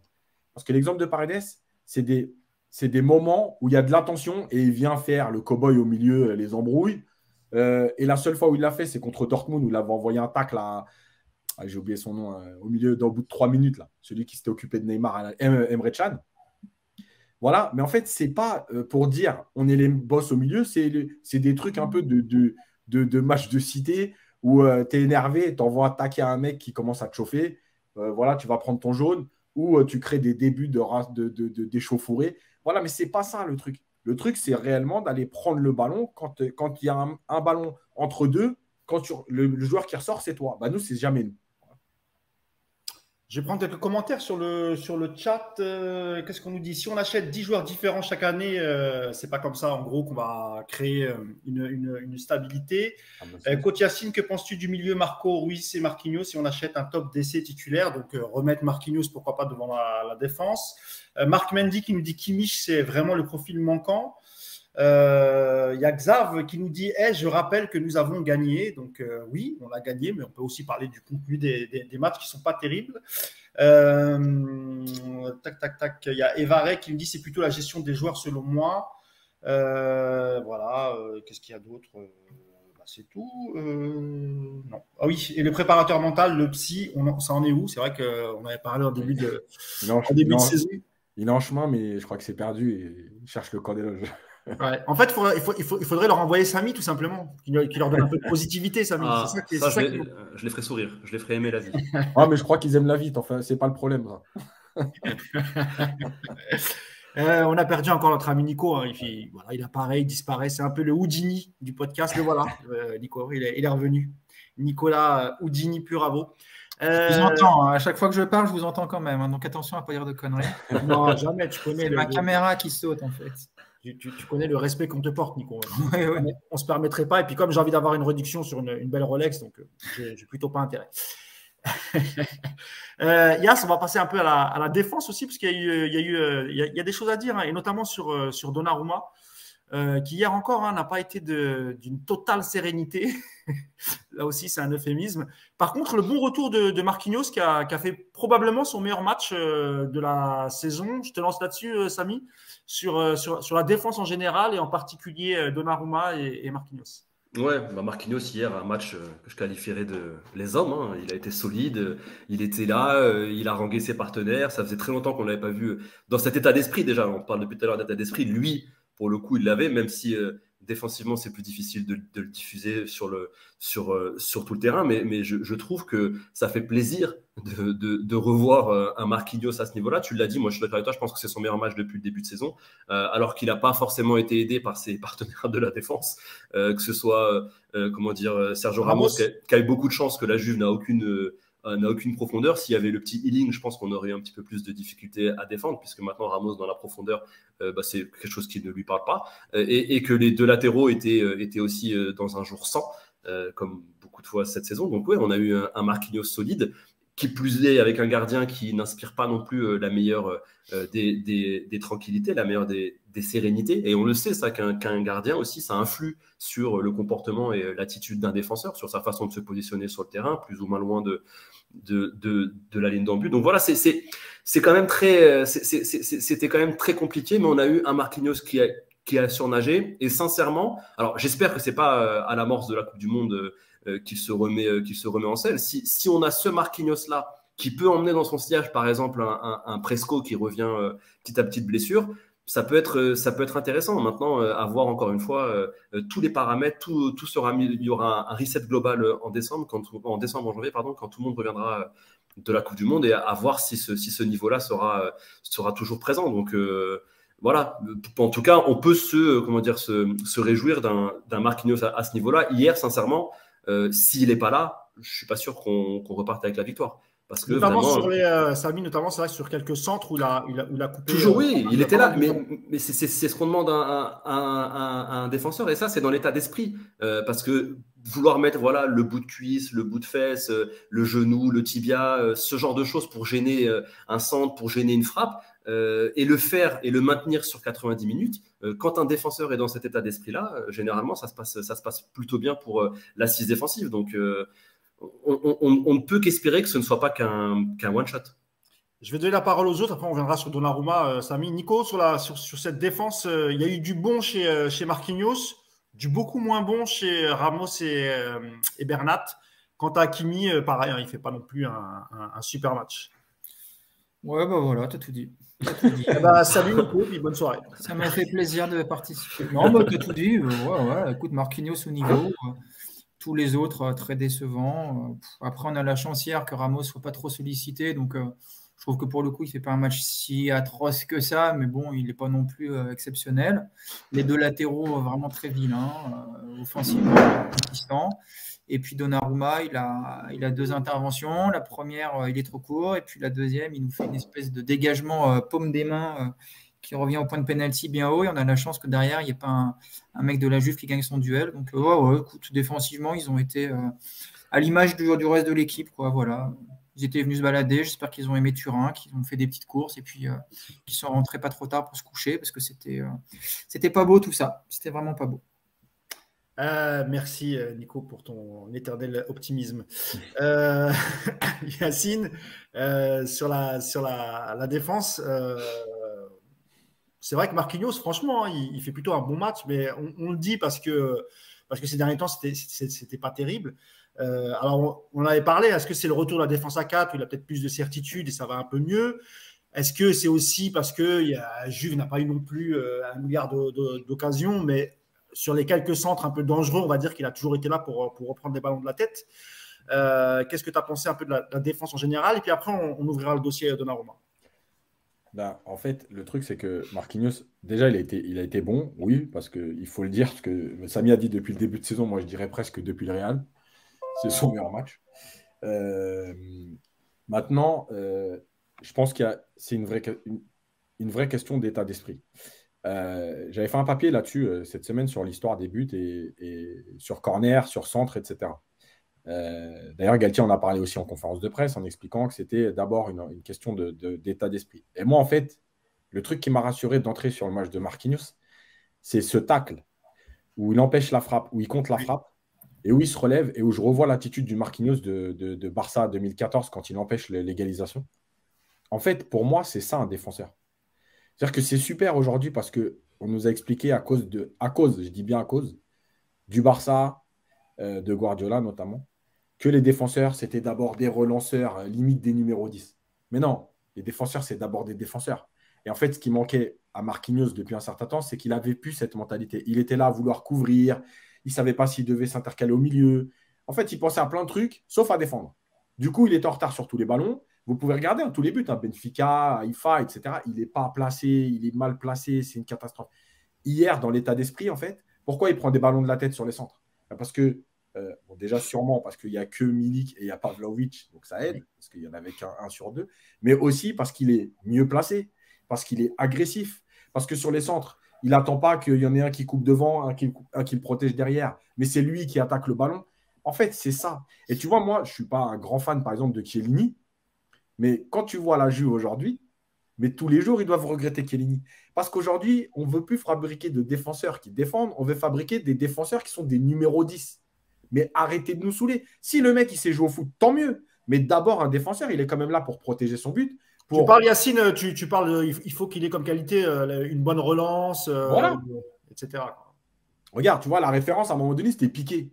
Mais Piqué, défensivement, on est quand même sur il n'est même pas dans le top 30 des défenseurs dans le monde. Maintenant, très bon joueur pour le Barça. Tu vois, il n'y a pas de problème. Je ne dis pas le contraire. Hein. Mais défensivement parlant, il y a 30 défenseurs dans le monde qui sont plus forts que Piqué. Voilà. Donc aujourd'hui, ce que j'ai retrouvé, moi, chez Marquinhos, c'est cette envie, en fait, de gagner les duels, cette envie d'attaquer le ballon, cette envie d'empêcher un attaquant de marquer. Voilà. Tu vois, par exemple, encore une fois, Galtier en a parlé, le deuxième but d'Haïfa où le ballon est rebondi 3 fois et personne n'y va. Voilà. Et ben hier, la même action, le ballon ne rebondissait pas 3 fois parce que Marquinhos, il avait décidé qu'il gagnerait ses duels. Voilà. Et je redis, c'est une question d'état d'esprit. Maintenant, sur la défense globale, Bernat, malheureusement, je pense qu'il va falloir se faire une raison. On l'a aimé, ça nous fait de la peine, mais il n'est plus au niveau. Voilà, il peut dépanner pour la rotation en Ligue 1, mais il n'est plus au niveau. D'ailleurs, Yacine, sur Bernat, sur le live, c'est vrai qu'il y a beaucoup de gens sur le live qui se posent la question pourquoi Galtier continue à lui faire confiance alors que Mendes revient de blessure. C'est aussi parce que Mendes, justement, c'est parce qu'il vient de blessure et qu'il n'avait peut-être pas 90 minutes dans les jambes. Mais je pense qu'à partir du match de la Juve, on risque de le voir jusqu'au début de la Coupe du Monde. Il reste combien? Il reste 3 matchs? 2 matchs. Lorient et Auxerre. Voilà, il reste 2 matchs. Ouais, je pense qu'il sera titulaire. Et c'est vrai que Bernat, on en parlera, mais vous me direz votre avis, Nico et Samy.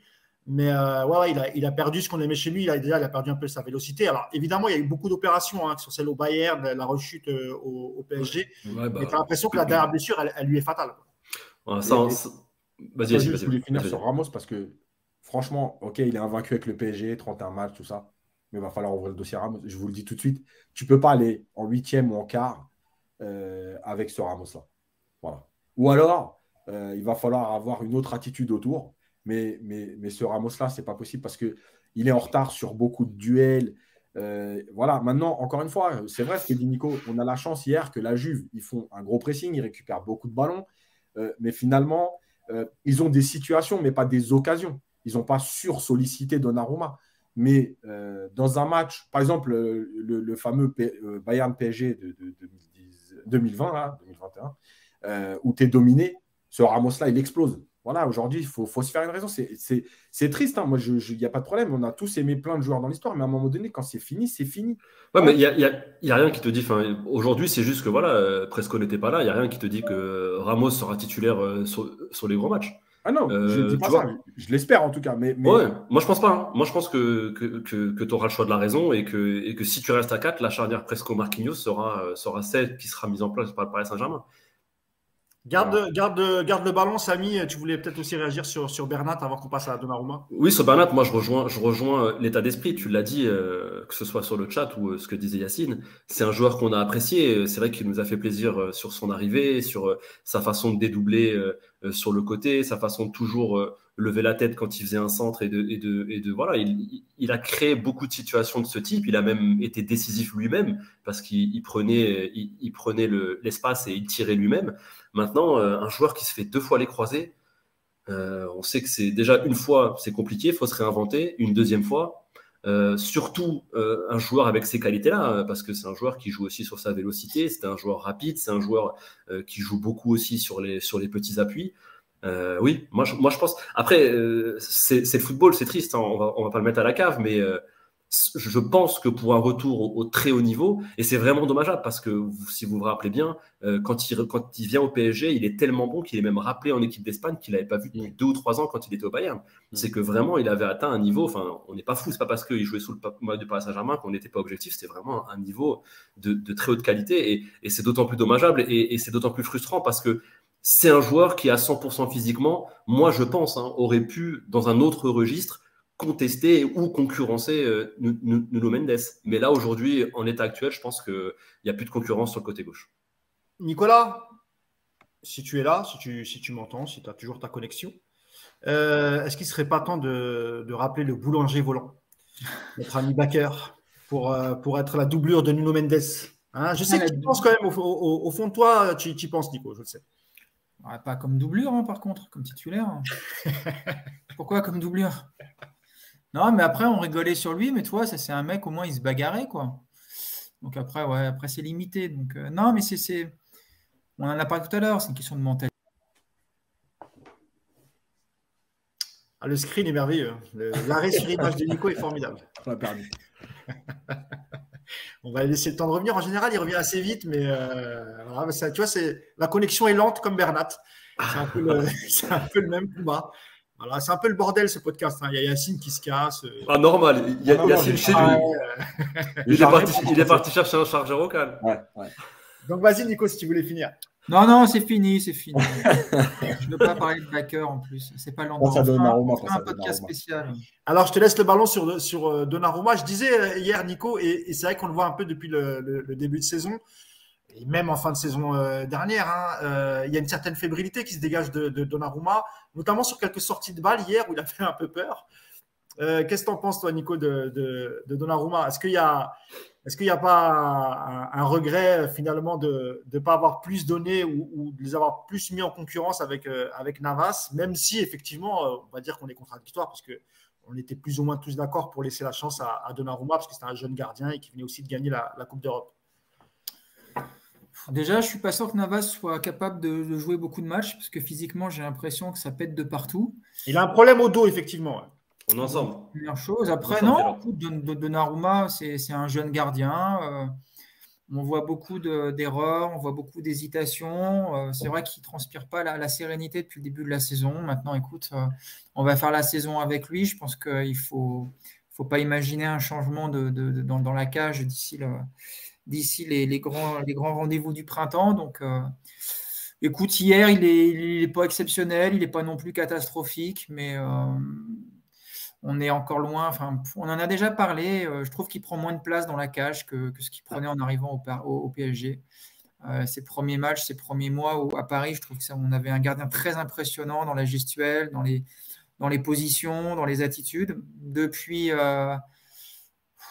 longtemps maintenant, je trouve que c'est plus compliqué, il est plus hésitant. C'est vrai que quand il a le ballon dans les pieds, c'est la panique. Je pense qu'on est tous en mode, on a les yeux fermés devant la télé. Donc, j'espère que ce ne sera pas un problème au printemps quand il faudra compter sur un gardien décisif. Voilà, il fait quand même beaucoup d'erreurs pour le moment et il reste du temps pour travailler. Il a tout le mois de décembre tout seul au camp des loges pour bosser. Donc, espérons qu'il retrouve de la confiance et un petit peu de sérénité à ce moment-là. Juste avant de te lancer, Samy, sur Donnarumma, j'ai oublié de dire que sur le chat, sur le débat sur Ramos, quasiment tout le monde était d'accord avec vous sur le niveau de Ramos et beaucoup souhaiteraient qu'il sorte du 11 titulaire.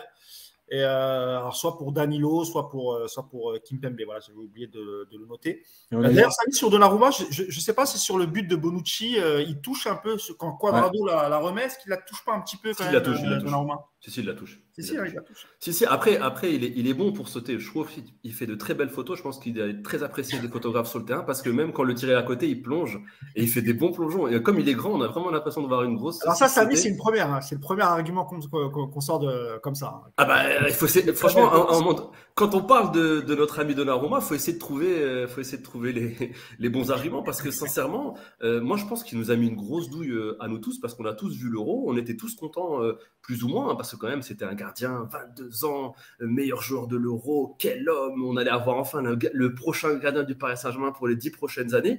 Et très joli aussi la petite balle perdue de Nico pour l'équipe d'Italie qui ne participera pas au mondial. Mais je trouve que, en fait, j'arrive pas à être convaincu. J'essaye vraiment parce que voilà, c'est notre gardien. Je suis à fond derrière les choix de la direction et du coach quand on te dit bon maintenant on va le mettre numéro 1, donc ça va lui donner plus de latitude, plus de confiance. J'ai essayé d'y croire, mais sincèrement les gars, j'ai peur. Avec ce gardien, j'ai peur. Il me donne une impression. Alors si moi, derrière mon écran, il me fait peur, imaginez les joueurs qui sont autour de lui, parce que ça joue ça. Il n'est pas fou au pied. Je trouve même ok. Il est bon dans les réflexes, il va vite au sol, mais il ne conserve pas la balle. On l'a vu d'ailleurs sur le but refusé à Locatelli, c'est ça il dégage la balle, un peu à la manière allemande, sauf que lui, il dégage dans les 6 mètres. C'est un peu plus compliqué. Au lieu de dégager en touche ou en corner, lui, il dégage devant l'attaquant. Et ça, il le fait souvent, hein. Attention, alors, certes, l'arrêt au sol est beau, mais moi, j'ai un petit peu de mal avec ça. Après, je peux comprendre que certains l'apprécient ou autre, mais aujourd'hui, quand on regarde les références à ce poste, encore hier, j'ai vu le match de Courtois, qui jouait pourtant une équipe du Celtic. Voilà, c'était pas un match. Eh ben, il a fait le taf. Quand on voit le niveau aujourd'hui, le gap entre les meilleurs gardiens actuels, donc notamment un gardien comme Courtois qui est impressionnant, qui lui te sauve des matchs, qui lui te fait gagner des points, qui lui rassure sa défense et même plus, qui rassure tout le stade. Tu sais que même s'il va y avoir une frappe de ouf en lucarne, il va essayer de la sauver. Moi, aujourd'hui, avec un joueur comme Donnarumma, j'ai aucune certitude, aucune sérénité. Et voilà, j'ai pas de garantie. j'ai pas de garantie. Et c'est quand même grave, après 1 an et demi, avec le statut qu'il avait, avec voilà, tout ce qu'on nous avait dit autour de lui, de ne pas avoir de garantie à ce poste-là, dans une équipe qui est censée jouer les premiers rôles de la Ligue des Champions. Merci Samy. Pour finir, Yacine, hein, sur Donnarumma, la fin de saison dernière, ce début de saison. Alors, il y a eu un commentaire sur le chat qui nous dit Paris est invaincu et c'est Donnarumma le problème, point d'interrogation. Sinon, globalement, beaucoup raillent un peu son jeu au pied. T'en parlais, Nico, tout à l'heure, et notamment ses relances qui font un peu peur. Comme l'a dit Nico, hein, je pense qu'on ne peut pas trop compter sur Navas parce qu'il a quelques pépins physiques. Et puis là, il manque clairement de compétition. Il va falloir continuer de toute façon, parce que Navas, c'est quand même un jeune gardien. Donnarumma, pardon, c'est quand même un jeune gardien et qu'on l'a signé pour 5 années. Je ne pense pas que le PSG va se pencher sur un nouveau gardien, Yacine. C'est sûr qu'ils ne vont pas se pencher sur un nouveau gardien, vu en plus le zé qu'ils ont mis quand même entre les primes à la signature et tout, l'âge qu'il a. Moi, je pense que mentalement, il y a un vrai problème, notamment depuis Madrid. Comme disait Nico, on a l'impression qu'il prend moins de place. Encore une fois, une carrière, c'est pas linéaire, hein, il est jeune, il n'y a pas de problème. Mais ça fait beaucoup de matchs. En fait, je vais redire ce que j'ai déjà dit auparavant. Le problème, c'est qu'il ne rassure pas. Un gardien, il a besoin de faire des arrêts, évidemment, pour sauver les buts, mais il a besoin d'avoir un comportement qui rassure sa défense pour permettre aux défenseurs d'être plus sereins quand tu sors défendre, parce que tu te dis, derrière moi, il y a un gardien qui tient la route, derrière moi, il y a un gardien qui gère la profondeur, derrière moi, il y a un gardien qui va faire l'arrêt qu'il faut. En fait, c'est ça le truc. Le centre en deuxième mi-temps où il se trouve, mais c'est pas possible. C'est-à-dire qu'il saute même pas ni rien. C'est-à-dire qu'il positionne mal ses mains. C'est pas possible. Sur le but, il ne peut rien, Yass, on est d'accord. Parce Non, qu'il non, dévie le centre de Cuadrado, mais il ne peut pas grand-chose. Non, après, voilà. Après, c'est c'est plutôt le but encaissé, c'est plutôt les défenseurs, Yacine. Ouais. Non, c'est mais Bernat. Ça, bien sûr. Mais voilà, il y a plein de petites choses, en fait, qui créent le problème. Et puis après, moi, je sais, enfin, encore une fois, là, c'est pas que lui. Il est dedans, mais c'est pas que lui. Je ne sais pas comment il prépare les matchs et ce qu'il décide. Mais quand je les vois réfléchir 45 secondes pour savoir s'il relance court, il me rend fou. Et lui, il me rend fou. C'est-à-dire qu'il se dit, on avait décidé de partir court. Ah non, il faut absolument que je relance court dans la surface. Les mecs de la Juve, ils sont en individuel. Et le mec, il réfléchit 30 secondes avant de se dire, est-ce que je fais ça? Qu'est-ce que je fais? Machin.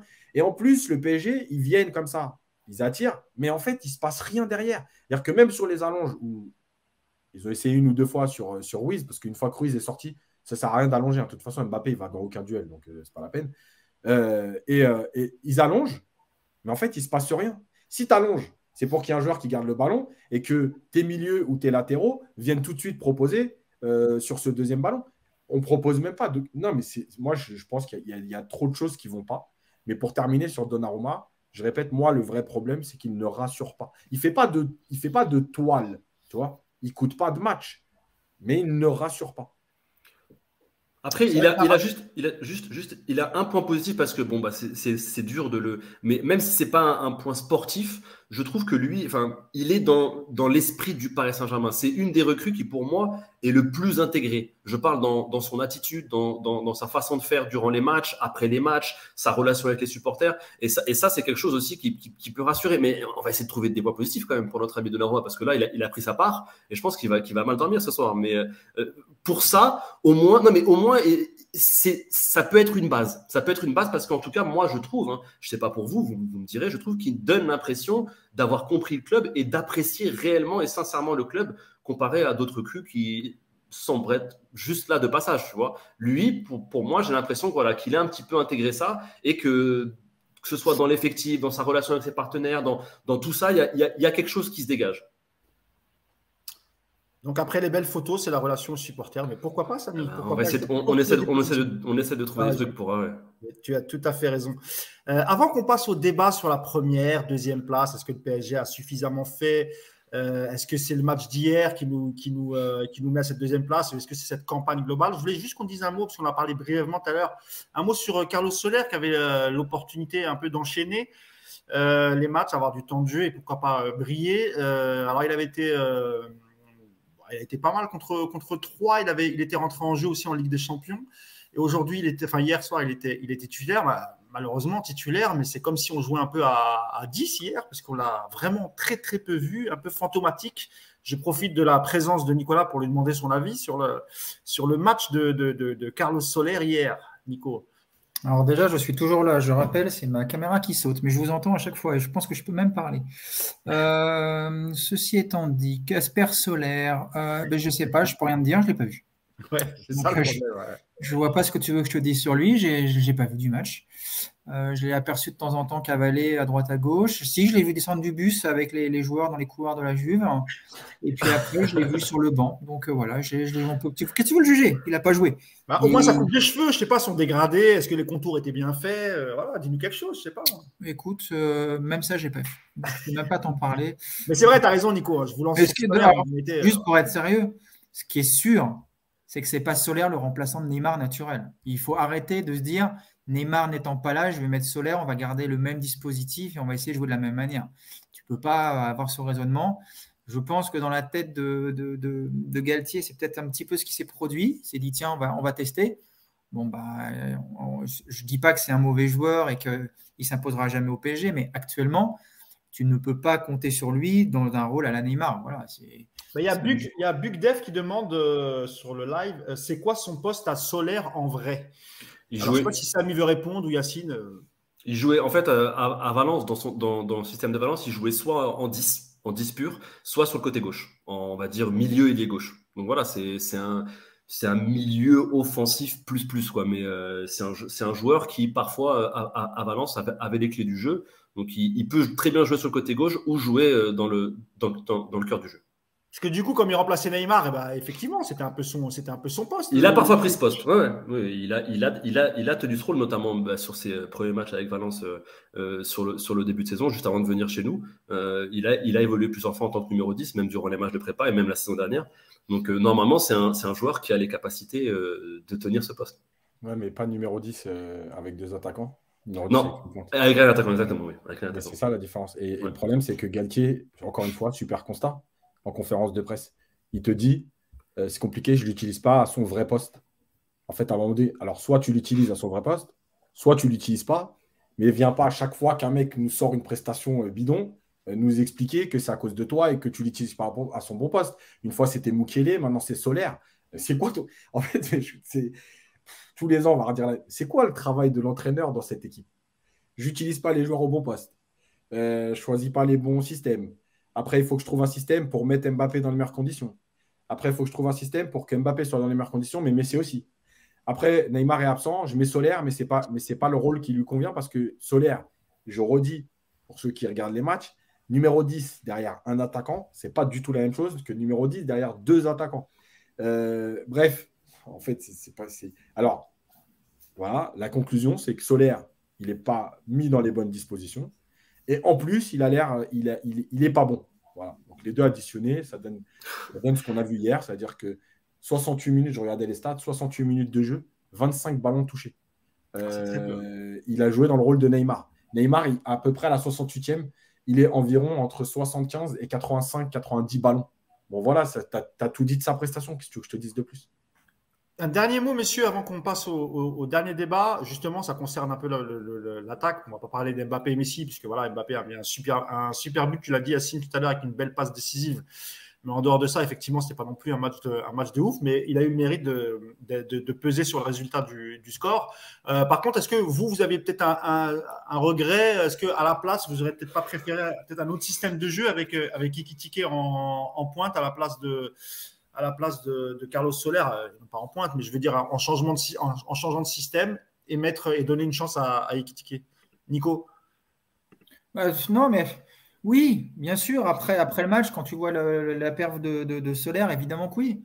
Enfin, tu mettais Campos ou Nasser à sa place, c'était pas handicapant non plus pour le PSG hier. Donc oui, évidemment, une fois que le match est terminé, on peut tenter autre chose. Non, mais même avant le match, Nico, je te parle. Voilà, on aurait pu se dire le PSG est qualifié quoi qu'il arrive, il faut aller chercher la première place. On peut quand même tenter avec quelqu'un qui est grand, qui peut récupérer des centres de la tête, etc. Mais le problème, il a voulu rester dans son système qui commence à travailler depuis quelques matchs. Repasser avec un deuxième attaquant, ça voulait dire peut-être des changements qu'il ne voulait pas faire, des déplacements notamment de poste pour Messi et puis pour Mbappé. Donc, sur le papier qui reste dans ce système-là, moi, je ne trouve pas ça choquant. Mais par contre, c'est vrai que Soler, aujourd'hui, tu te rends compte que c'est très, très moyen, quoi. C'est très moyen. Après, encore une fois, c'est un joueur qui vient d'arriver et on ne va pas le condamner tout de suite. Ce serait complètement absurde. Mais aujourd'hui, c'est un mec qui ne t'apporte pas grand-chose, quoi. Yacine, sur Ekitike. Attends, il y a une petite blague, je suis obligé de la dire. Ouais, passe bien. Ouais. RG Doho qui a dit sur le banc, il passe crème solaire. Ah ouais, elle est bien. Bravo à lui. Non, mais en fait, sur Ekitike, le problème. Je me demande si c'est pas Laurent Ruquier en fait qui est sur le chat. Le problème d'Ekitike, c'est que Galtier, il lui a envoyé un message la semaine dernière en conf de presse. Vous ne cassez pas la tête, on ne le verra pas avant. Pour moi, je vais peut-être me tromper. Peut-être à Auxerre, parce que c'est le dernier match avant la Coupe du Monde et il peut y avoir des joueurs qui décident de carrément pas y aller. Mais Ekitike, on ne le verra pas en fait, parce qu'il a envoyé le message, Galtier, qu'il n'était pas assez sérieux, qu'il manquait de certaines choses, qu'il fallait lui laisser le temps. Voilà, il lui a mis 2-3 petites piques. Et moi, ça ne m'a pas du tout choqué en fait qu'il ne soit pas titulaire, si je me tiens au discours de Galtier. Voilà, il a besoin aussi de cette semaine, il s'est chauffé, il n'est pas rentré. Voilà, il y a aussi, parce que au quotidien, lui, il le voit, il voit son comportement, etc. Et en fait, il y a aussi ça, l'entraîneur, il fait comment dire, passer des petits messages avec ses jeunes joueurs, notamment, en fait, tu n'as rien prouvé, donc calme-toi, voilà, je vais te faire t'échauffer, tu ne vas pas rentrer, je vais voir ta réaction. Ça peut paraître bête, hein, mais un entraîneur, il est aussi, j'enlève les statuts des grands joueurs, mais sur la moyenne des joueurs de son groupe, il est aussi souvent sur des petits trucs comme ça. Voilà. Est-ce que si je le mets remplaçant ce match-là, comment il va réagir? Parce qu'un entraîneur, dans sa tête, ok, il gère le match après match, entre guillemets, mais il gère aussi sa saison. Et les comportements comme ça peut vite être un problème dans le groupe. Voilà. Quand un jeune qui a 6 mois de Ligue 1 vient te dire je mérite plus de temps de jeu, machin, à l'entraînement, ceci, cela, bah ouais, l'entraîneur, il se dit attends, lui, il est déjà en train de s'enflammer alors que déjà devant lui, il y a trois grands joueurs. Mais en plus, il en demande déjà beaucoup alors qu'il a 6 mois de Ligue 1. Donc voilà, il y a des petits trucs comme ça aussi. Mais alors, j'ai juste quelques réactions sur le chat sur Ekitike. On dit Miskin Ekitike est en train de le gâcher. Il y a Tuck Dubourg qui nous dit Ekitike is the new Gouiri. Aucun joueur en attaque pour recevoir les ballons longs de Donnarumma. Ekitike devrait être cet attaquant-là. C'est Vromol Théorie qui nous dit ça. J'ai plus vu Ekitike que Soler sur le terrain et puis beaucoup louent aussi la courte rentrée d'Ekitike en disant qu'il a plutôt fait une bonne rentrée, Samy.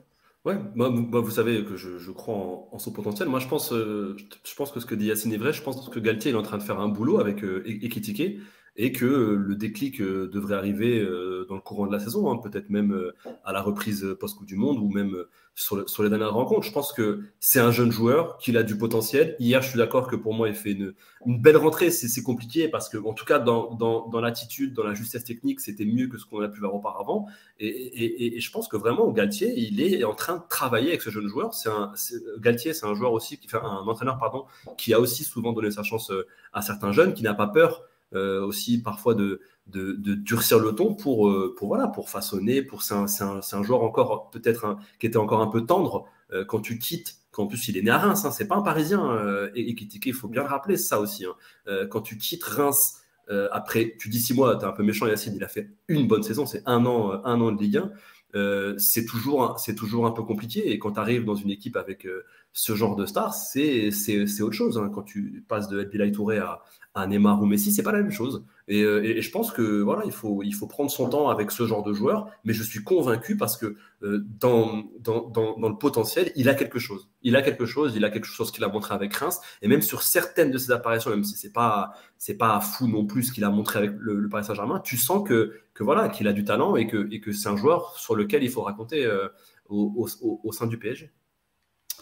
Je pense qu'on a fait le tour sur le contenu du match. On a abordé toutes les lignes. Je voudrais clôturer ce petit podcast sur un petit débat. Et là, Yacine, il va être seul contre tous. Je rappelle un peu le contexte. Hein. Yacine, hier soir, tu as poussé ton petit coup de gueule sur Twitter et tu n'étais pas content. Et tu trouvais que le PSG n'avait pas fait assez pour aller chercher cette première place. Alors, tu ne parlais pas évidemment que du match d'hier. Hein. Tu parlais aussi de la double confrontation face à Benfica. Peut-être les buts encaissés face à Haïfa. Et t'en as certains qui t'ont trouvé un peu dur parce que finalement, on est qualifié et que finir deuxième, ce n'est pas non plus la fin du monde. Et il y a des équipes, on t'a sorti l'exemple du Real, par exemple, qui avait fini deuxième, qui avait eu un parcours difficile et qui a fini par remporter cette Ligue des Champions. C'est un peu l'argument que Nicolas t'a répondu. Et Nicolas aussi, lui, était plutôt pas... Voilà, c'était plutôt le contraire. Et Samy, je pense que c'est pareil. Pour Nicolas, ce n'est pas un problème de finir second. Et quoi qu'il arrive, de toute façon, si tu veux prétendre à la victoire finale, il faut accepter aussi de rencontrer de grosses équipes. Et tu as cité quelques exemples, Nico, tu pourras les reciter. Comme tu es seul contre tous, Yacine, tu prendras la parole en dernier. Je vais d'abord donner la parole à Nico, ensuite à Samy. Et puis après, tu auras tout le loisir de leur répondre. Pour toi, Nico, effectivement, finir deuxième pour le Paris Saint-Germain, ça ne doit pas être un problème au vu de l'effectif que tu as et le talent qui compose cette équipe. Non, ce que je dis exactement dans ce débat, c'est que depuis hier, c'est le catastrophisme de partout. On a l'impression que le PSG est éliminé de la Ligue des Champions parce que deuxième de groupe et donc va affronter un futur vainqueur de groupe. Moi, la seule chose que je dis, c'est que quand tu as la prétention d'être vainqueur de cette Ligue des Champions, tu t'en fous de savoir contre qui tu vas tomber en huitième. C'est facile d'affronter Francfort, Porto, puis Tottenham en demi-finale que l'inverse. Est-ce que je suis encore là? C'est pas sûr. Oui, t'es là. On t'entend, c'est bon, Nico. Si tu peux juste répéter ce que tu viens de dire, parce que c'est un peu coupé. Donc, je disais évidemment que c'est plus facile de te frotter à Tottenham ou à Francfort ou à ce genre d'équipe plutôt qu'au Bayern ou à City.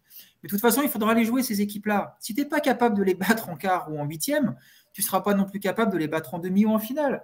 Donc, ce côté de dire « Oh là là, ça y est, on va peut-être affronter le Bayern, c'est catastrophique », j'ai envie de te dire « Bah ouais, c'est moins bien que d'affronter Tottenham, mais arrivé, qu'est-ce qu'on s'en fout ?» Si tu n'es pas capable de sortir le Bayern maintenant, bah, tu t'espères rien.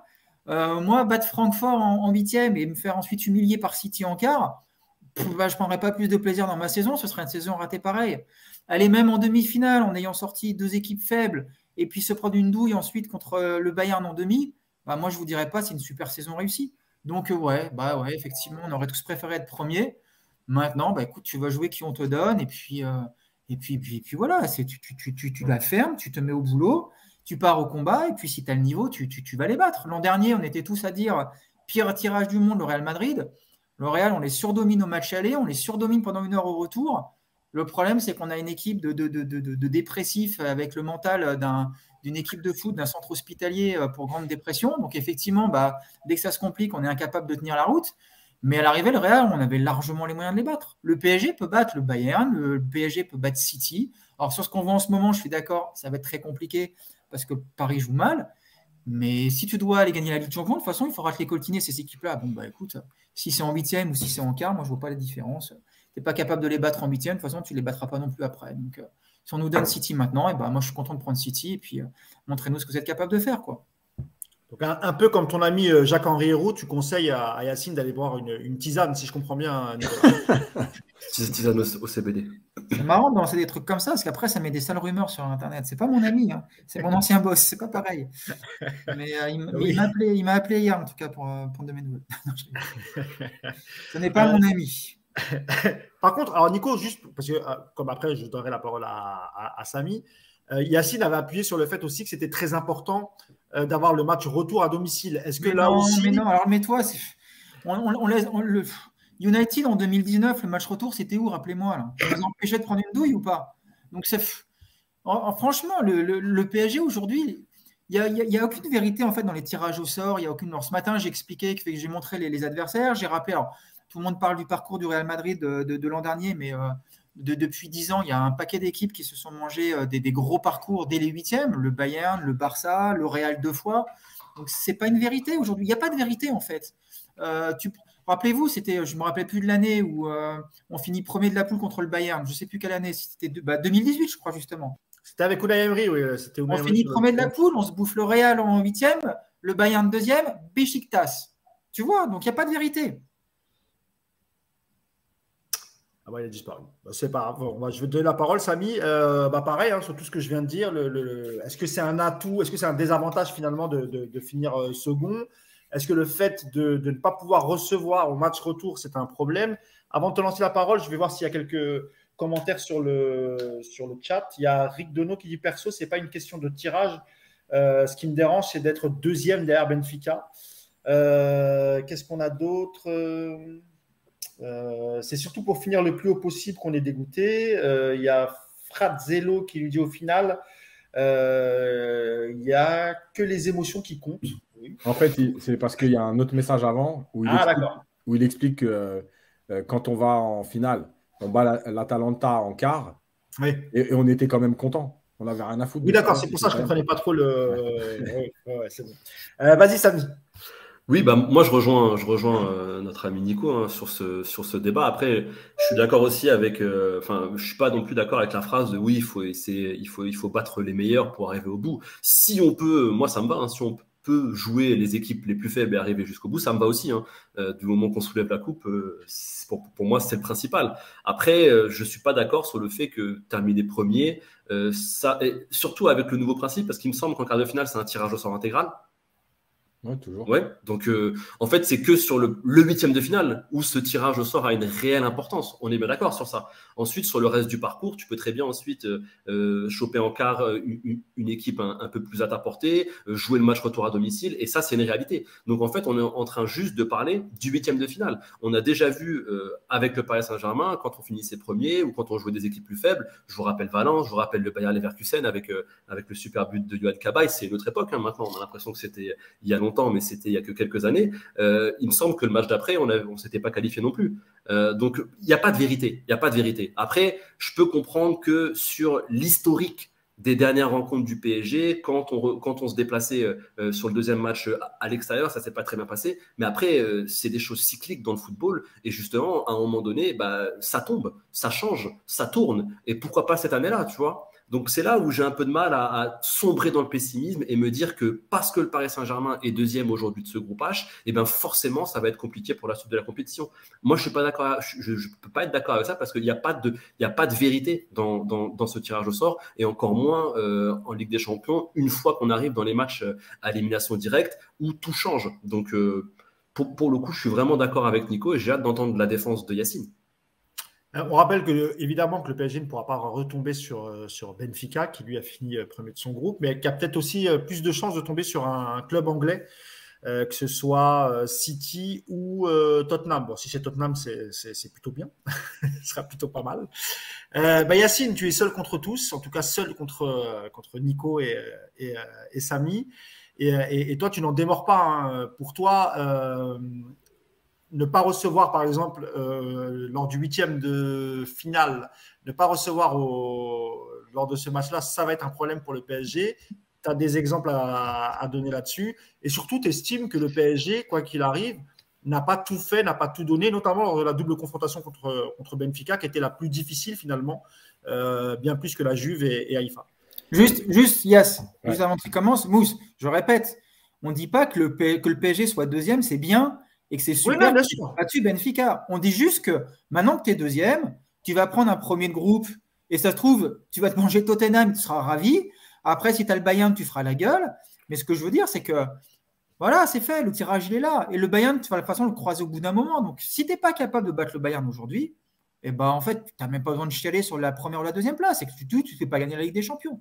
Donc voilà, c'est ça que je dis. Mais évidemment que le PSG n'ait pas battu Benfica, évidemment qu'on est tous déçus et qu'on estime que Paris aurait dû au moins gagner au match retour contre Benfica. C'est une évidence. Mais pour toi, il faut pas, voilà, pour toi, il faut pas s'alarmer plus que ça. Il faut l'accepter et quoi qu'il arrive, voilà, prendre le match. C'est même pas s'alarmer, c'est que depuis hier, et je dis pas ça pour Yacine, mais ça chiale sur Internet parce que le PSG est deuxième et qu'on va peut-être jouer le Bayern. Le Bayern premier va peut-être jouer Liverpool et ce ne sera pas forcément mieux que si toi tu joues Tottenham, tu vois. Donc, il n'y a pas de vérité aujourd'hui, premier, deuxième, surtout quand tu t'appelles le PSG. On a un club qui est complètement imprévisible. Ça se serait si le PSG était avantagé de jouer à domicile ou pas au match retour. Enfin, tu vois, on les connaît maintenant depuis 10 ans, les loustiques. Donc, et personne ne veut nous jouer. Et surtout, alors ça, Samy a tout à fait raison, je peux vous dire qu'il n'y a aucune équipe première de groupe qui rêve de tomber sur le PSG. Ça, c'est D'ailleurs, vous faites bien de le dire, parce que j'ai mon ami Mirko qui avait participé au podcast pour nous parler de Fabien Ruiz, qui est un supporter napolitain, qui me dit que, par exemple, à Naples, ils sont persuadés qu'ils vont tirer le PSG et qu'ils ont vraiment peur de tomber sur le PSG. Et avant de te laisser la parole, Yass, sur le chat, il y a beaucoup de gens en fait, qui sont un peu dégoûtés parce que en fait, le PSG finit deuxième derrière Benfica. Donc pour eux, c'est un peu la honte au terme de budget, d'effectifs, de finir derrière Benfica. Benfica, qui je rappelle, est un grand d'Europe, contrairement à ce qu'on peut penser. Allez, Yacine, c'est à ton tour, vas-y. La parole est à la défense. Alors déjà, la première chose, c'est effectivement cette histoire de classement. Ouais, elle me fait chier parce que, en fait, t'es pas assez exigeant. La dernière, tu finis deuxième derrière City. J'ai pas parlé, moi. J'ai pas tweeté. J'ai pas dit ouais, c'est un scandale. Là, c'est une question d'exigence. Tu as pris 2 buts contre Haïfa, mais archi évitable. Aujourd'hui, tu les payes. À l'aller, tu gagnes que 3-1 en pliant pas le match et en te faisant bouger pendant 35 minutes à Haïfa. Voilà. Tout ça, tu le payes. Et tout ça, c'est l'exigence. Le Bayern, quand ils vont à Barcelone, le dernier match, là, et qu'ils sont déjà sûrs d'être premiers, ils tartent Barcelone. Voilà. Et encore une fois, l'histoire des autres équipes. Alors déjà, on va déjà s'occuper de nous. Mais la deuxième chose, c'est est-ce qu'on a des références, nous? Non, mais on parle quand on me explique que mais Liverpool, ils font aussi des matchs pourris. Mais le Bayern, ils font aussi des matchs. Mais ils ont déjà gagné la Ligue des Champions. Nous, c'est qu'est-ce qu'on attend? C'est ça qu'on veut. Et nous, on n'a même pas cette exigence-là. De se dire que dans un groupe aussi éclaté, parce que c'est une Juve éclatée et Haïfa, tu finis pas premier parce que tu es incapable de battre la seule équipe qui tient la route dans ta poule. Aller-retour. Voilà. Et qu'au retour, au parc, non seulement tu n'es pas capable de les battre, mais tu n'es même pas capable de leur poser vraiment des problèmes. Voilà. Et après, on s'étonne. Mais non, on ne s'étonne pas. Moi, ce qui m'énerve, c'est le manque d'exigence. Voilà. Encore une fois, si tu fais le taf et que Benfica va tarter Haïfa 8-0 parce qu'Haïfa a laissé 4 buts rentrés pour faire chier le PSG, il n'y a pas de problème. Mais ce n'est pas le cas. Hier, tu vas jouer un match pour la première place, tu sais que tu viens de coller 7-2 à Haïfa, que Benfica, ils peuvent très bien leur en mettre 5 ou 6, et tu joues le match que tu as joué. Et on te dit, super, on a gagné à la Juve. Mais à un moment donné, il faut arrêter ces conneries. Soit on veut être exigeant, soit on considère que nous, on jette tout le temps la pièce en l'air. Je vais reprendre les exemples que je prends tout le temps avec l'école. Pour moi, le PSG, ce qu'ils font là en finissant deuxième, c'est en gros, au début de l'année, et je vais bien faire le parallèle avec le début de l'année. J'arrive en cours et je me dis, bon les gars, cette année, je bosse tous mes cours régulièrement pour qu'à la fin, mes examens, je les ai. Puis fin septembre, je me dis, ah non, finalement, tu sais quoi, je ne vais pas me prendre la tête, ça m'a saoulé. J'ai la moyenne en ce moment. Donc, ce que je vais faire, je vais continuer à avoir la moyenne. Et puis, au moment d'examen, je réviserai 2 thèmes et j'espère que je vais tomber dessus. C'est la même chose que fait le PSG. Parce que quand tu finis deuxième, tu vas te déplacer au retour. Alors, Nico dit, ouais, c'est pas grave et tout. Ok, il n'y a pas de problème. Sauf que les dernières qualifications du PSG, alors, il y a des éliminations avec le match retour au parc. Mais il n'y a aucune qualification avec un match retour à l'extérieur. Et il n'y a que des qualifications avec le match retour au parc. Voilà. Donc, en fait, on se tire des balles dans le pied tout le temps. Pourquoi on n'a pas envie de mettre toutes les chances de notre côté? C'est ça que je reproche. Ce n'est pas de dire, bien sûr que tu vas te taper un club et de toute façon, il faudra taper un club. Et oui, le tirage au sort, il peut y avoir Naples, il peut y avoir Tottenham, il peut y avoir le Bayern, évidemment. Mais à un moment donné, est-ce que tu n'as pas envie de mettre toutes les chances de ton côté? Voilà, c'est ça que j'explique. Parce que quand tu vas jouer le Bayern en 8e, le match, il va être plus dur. Les cartons, tout ça, c'est un enchaînement. On reprend l'exemple. Il faut battre tout le monde. Ce n'est pas vrai. Les deux parcours du Real sur les 3 Ligues des Champions qu'ils enchaînent, il y a Wolfsburg, il y a l'AS Roma. Mais quel parcours, vous me parlez? Et à l'arrivée, aujourd'hui, on est en train de dire le Real, ils ont gagné 3 Ligues des Champions de suite et on n'en a rien à foutre de savoir qu'ils ont tapé Wolfsburg ou qu'ils ont tapé l'AS Roma. Ils ont gagné 3 Ligues des Champions de suite. Voilà. Et ça, ce sont des faits. Donc, à un moment donné, moi, je commence à en avoir marre de tout ça. Parce qu'au début de l'année, Galtier nous a tenu un discours sur l'exigence, la mentalité, l'état d'esprit, le comportement des joueurs. On voit, il n'y a rien de tout ça. Voilà. Les buts que tu prends, tu vois, même moi, j'ai minimisé, et c'est pour ça que je m'en veux aussi, parce que, encore une fois, on en parle. Yacine, je te coupe 2 secondes. Yacine, je te coupe parce qu'il y a beaucoup de réactions sur le chat. Et finalement, même à 2 contre 1, vous ne faites pas le poids, Samy. Mais non, mais en plus, tu vois, Mousse, ce qui est marrant, c'est que Yacine, en fait, il déforme ce qu'on dit. On ne Ouais, dit pas, c'est vrai. il faut gagner la Ligue des Champions en sortant tous les gros. On dit On pas n'a ça. pas dit ça.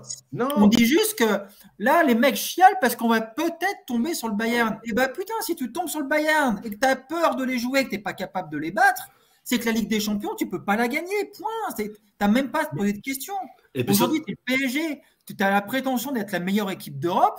Tu as fait deuxième parce qu'effectivement, et Yacine, on est tous d'accord sur le manque d'exigence de ce club. Enfin, on en a reparlé. À tous les podcasts, on en parle. Donc, il n'y a aucun problème là-dessus. Mais aujourd'hui, le discours de dire putain, on va tomber peut-être contre le Bayern, c'est horrible, c'est foutu, c'est insupportable. C'est insupportable. Mais ce dont tu parles, Nico, toi, c'est plus la réaction des supporters, du coup. Hein. Mais non, mais c'est un tout mou. C'est juste de te dire, ok, le PSG a fait sa phase de poule, c'est fini. Maintenant, on va tomber contre n'importe qui.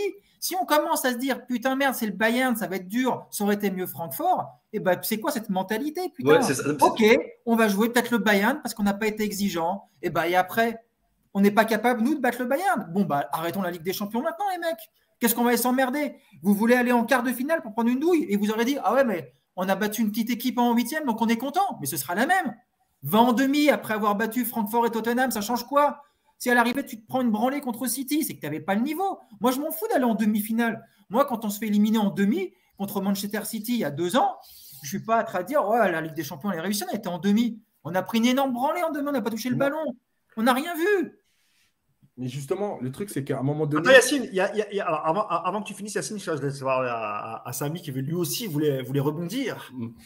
Oui, juste, en fait, je trouve que cette attitude, cette exigence, cette surexigence, je trouve que ça fait un peu une attitude de nouveau riche. Parce qu'on n'était pas habitué avant justement à avoir ce genre de performance en Coupe d'Europe et que au contraire, si tu regardes les grandes institutions, quand elles finissent deuxième, il n'y a pas ce mouvement de panique. Il y a cette déception, voilà, normalement on doit finir deuxième, mais aujourd'hui, et c'est déjà arrivé, tu prends sur 15 ans, que le Real, que Manchester United, que Barcelone parfois finissent deuxième, il n'y a pas ce sentiment d'échec total sur le reste de la Ligue des Champions. Après, ils se remettent, ils se disent de toute façon, voilà, c'est ça le très haut niveau, c'est ça la grande compétition, et tu n'as pas à avoir peur de ton futur adversaire. Et je trouve que cette surexigence qu'ont maintenant les supporters du Paris Saint-Germain, ça fait un peu, voilà, on n'est pas encore habitué à être pour moi dans cette chaise, et voilà, on surjoue.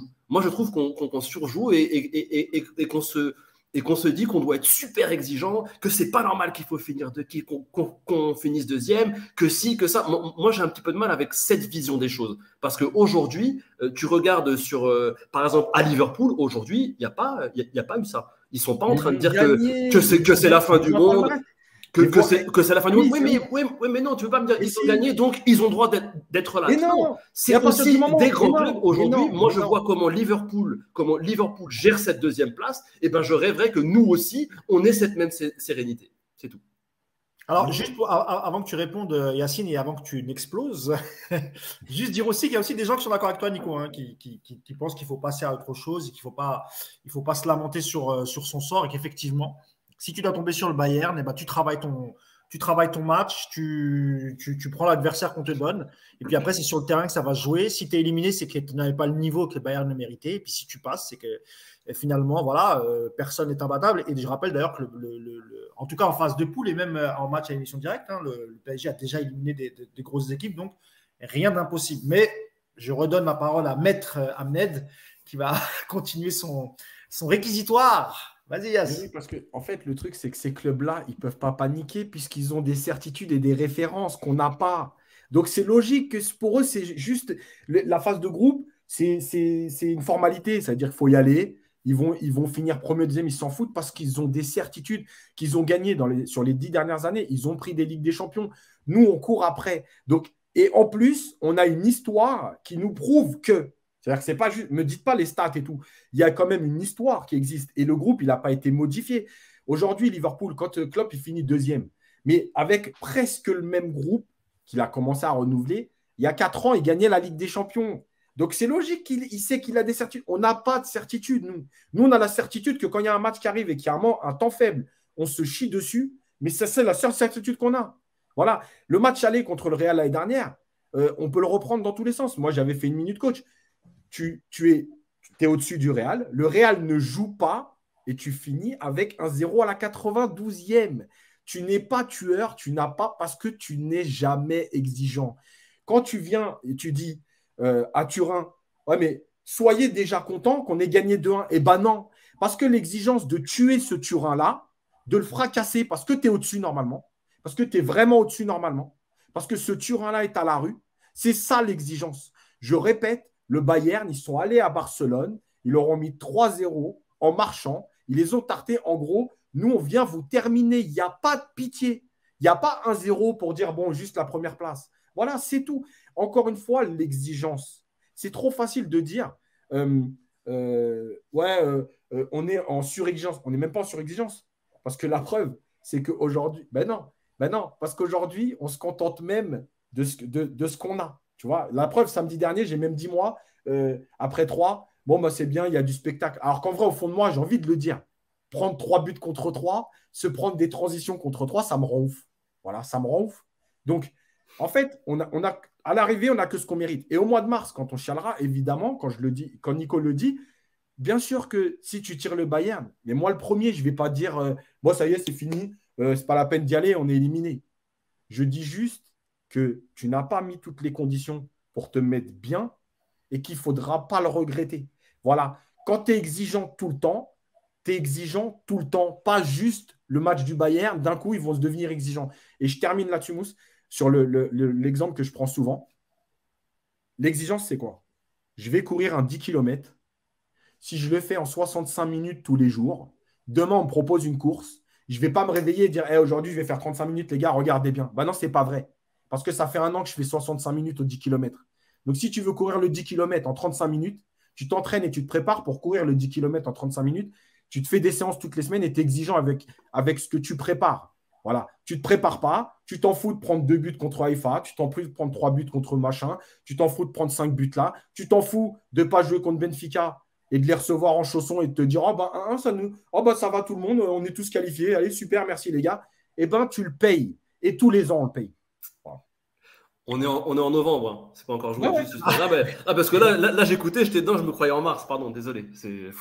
Voilà, c'est pas grave, tu pourras ressortir le passage en marche. Je ne ferai pas le podcast ce jour-là, comme ça je serai tranquille. Vous non, parce que si ça passe, il faut que tu sois là et on remettra. Mais moi, j'ai pas de problème avec ça.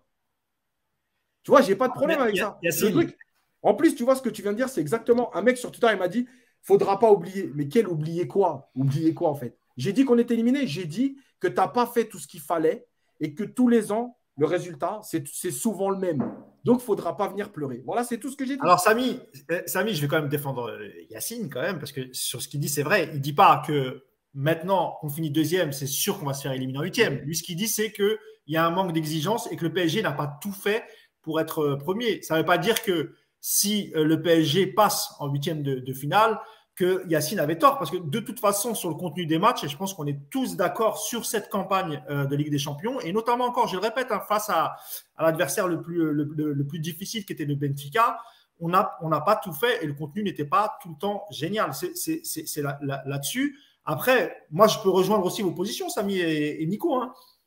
Est-ce que ça mérite autant d'énervement? Moi, je ne suis pas aussi énervé qu'Yacine. Je comprends ce qu'il dit, mais moi, ça ne va pas m'atteindre au même point que Yacine. Et d'ailleurs, Yacine, il me fait toujours rire avec ces deux exemples. C'est soit le marathon, soit les notes des enfants.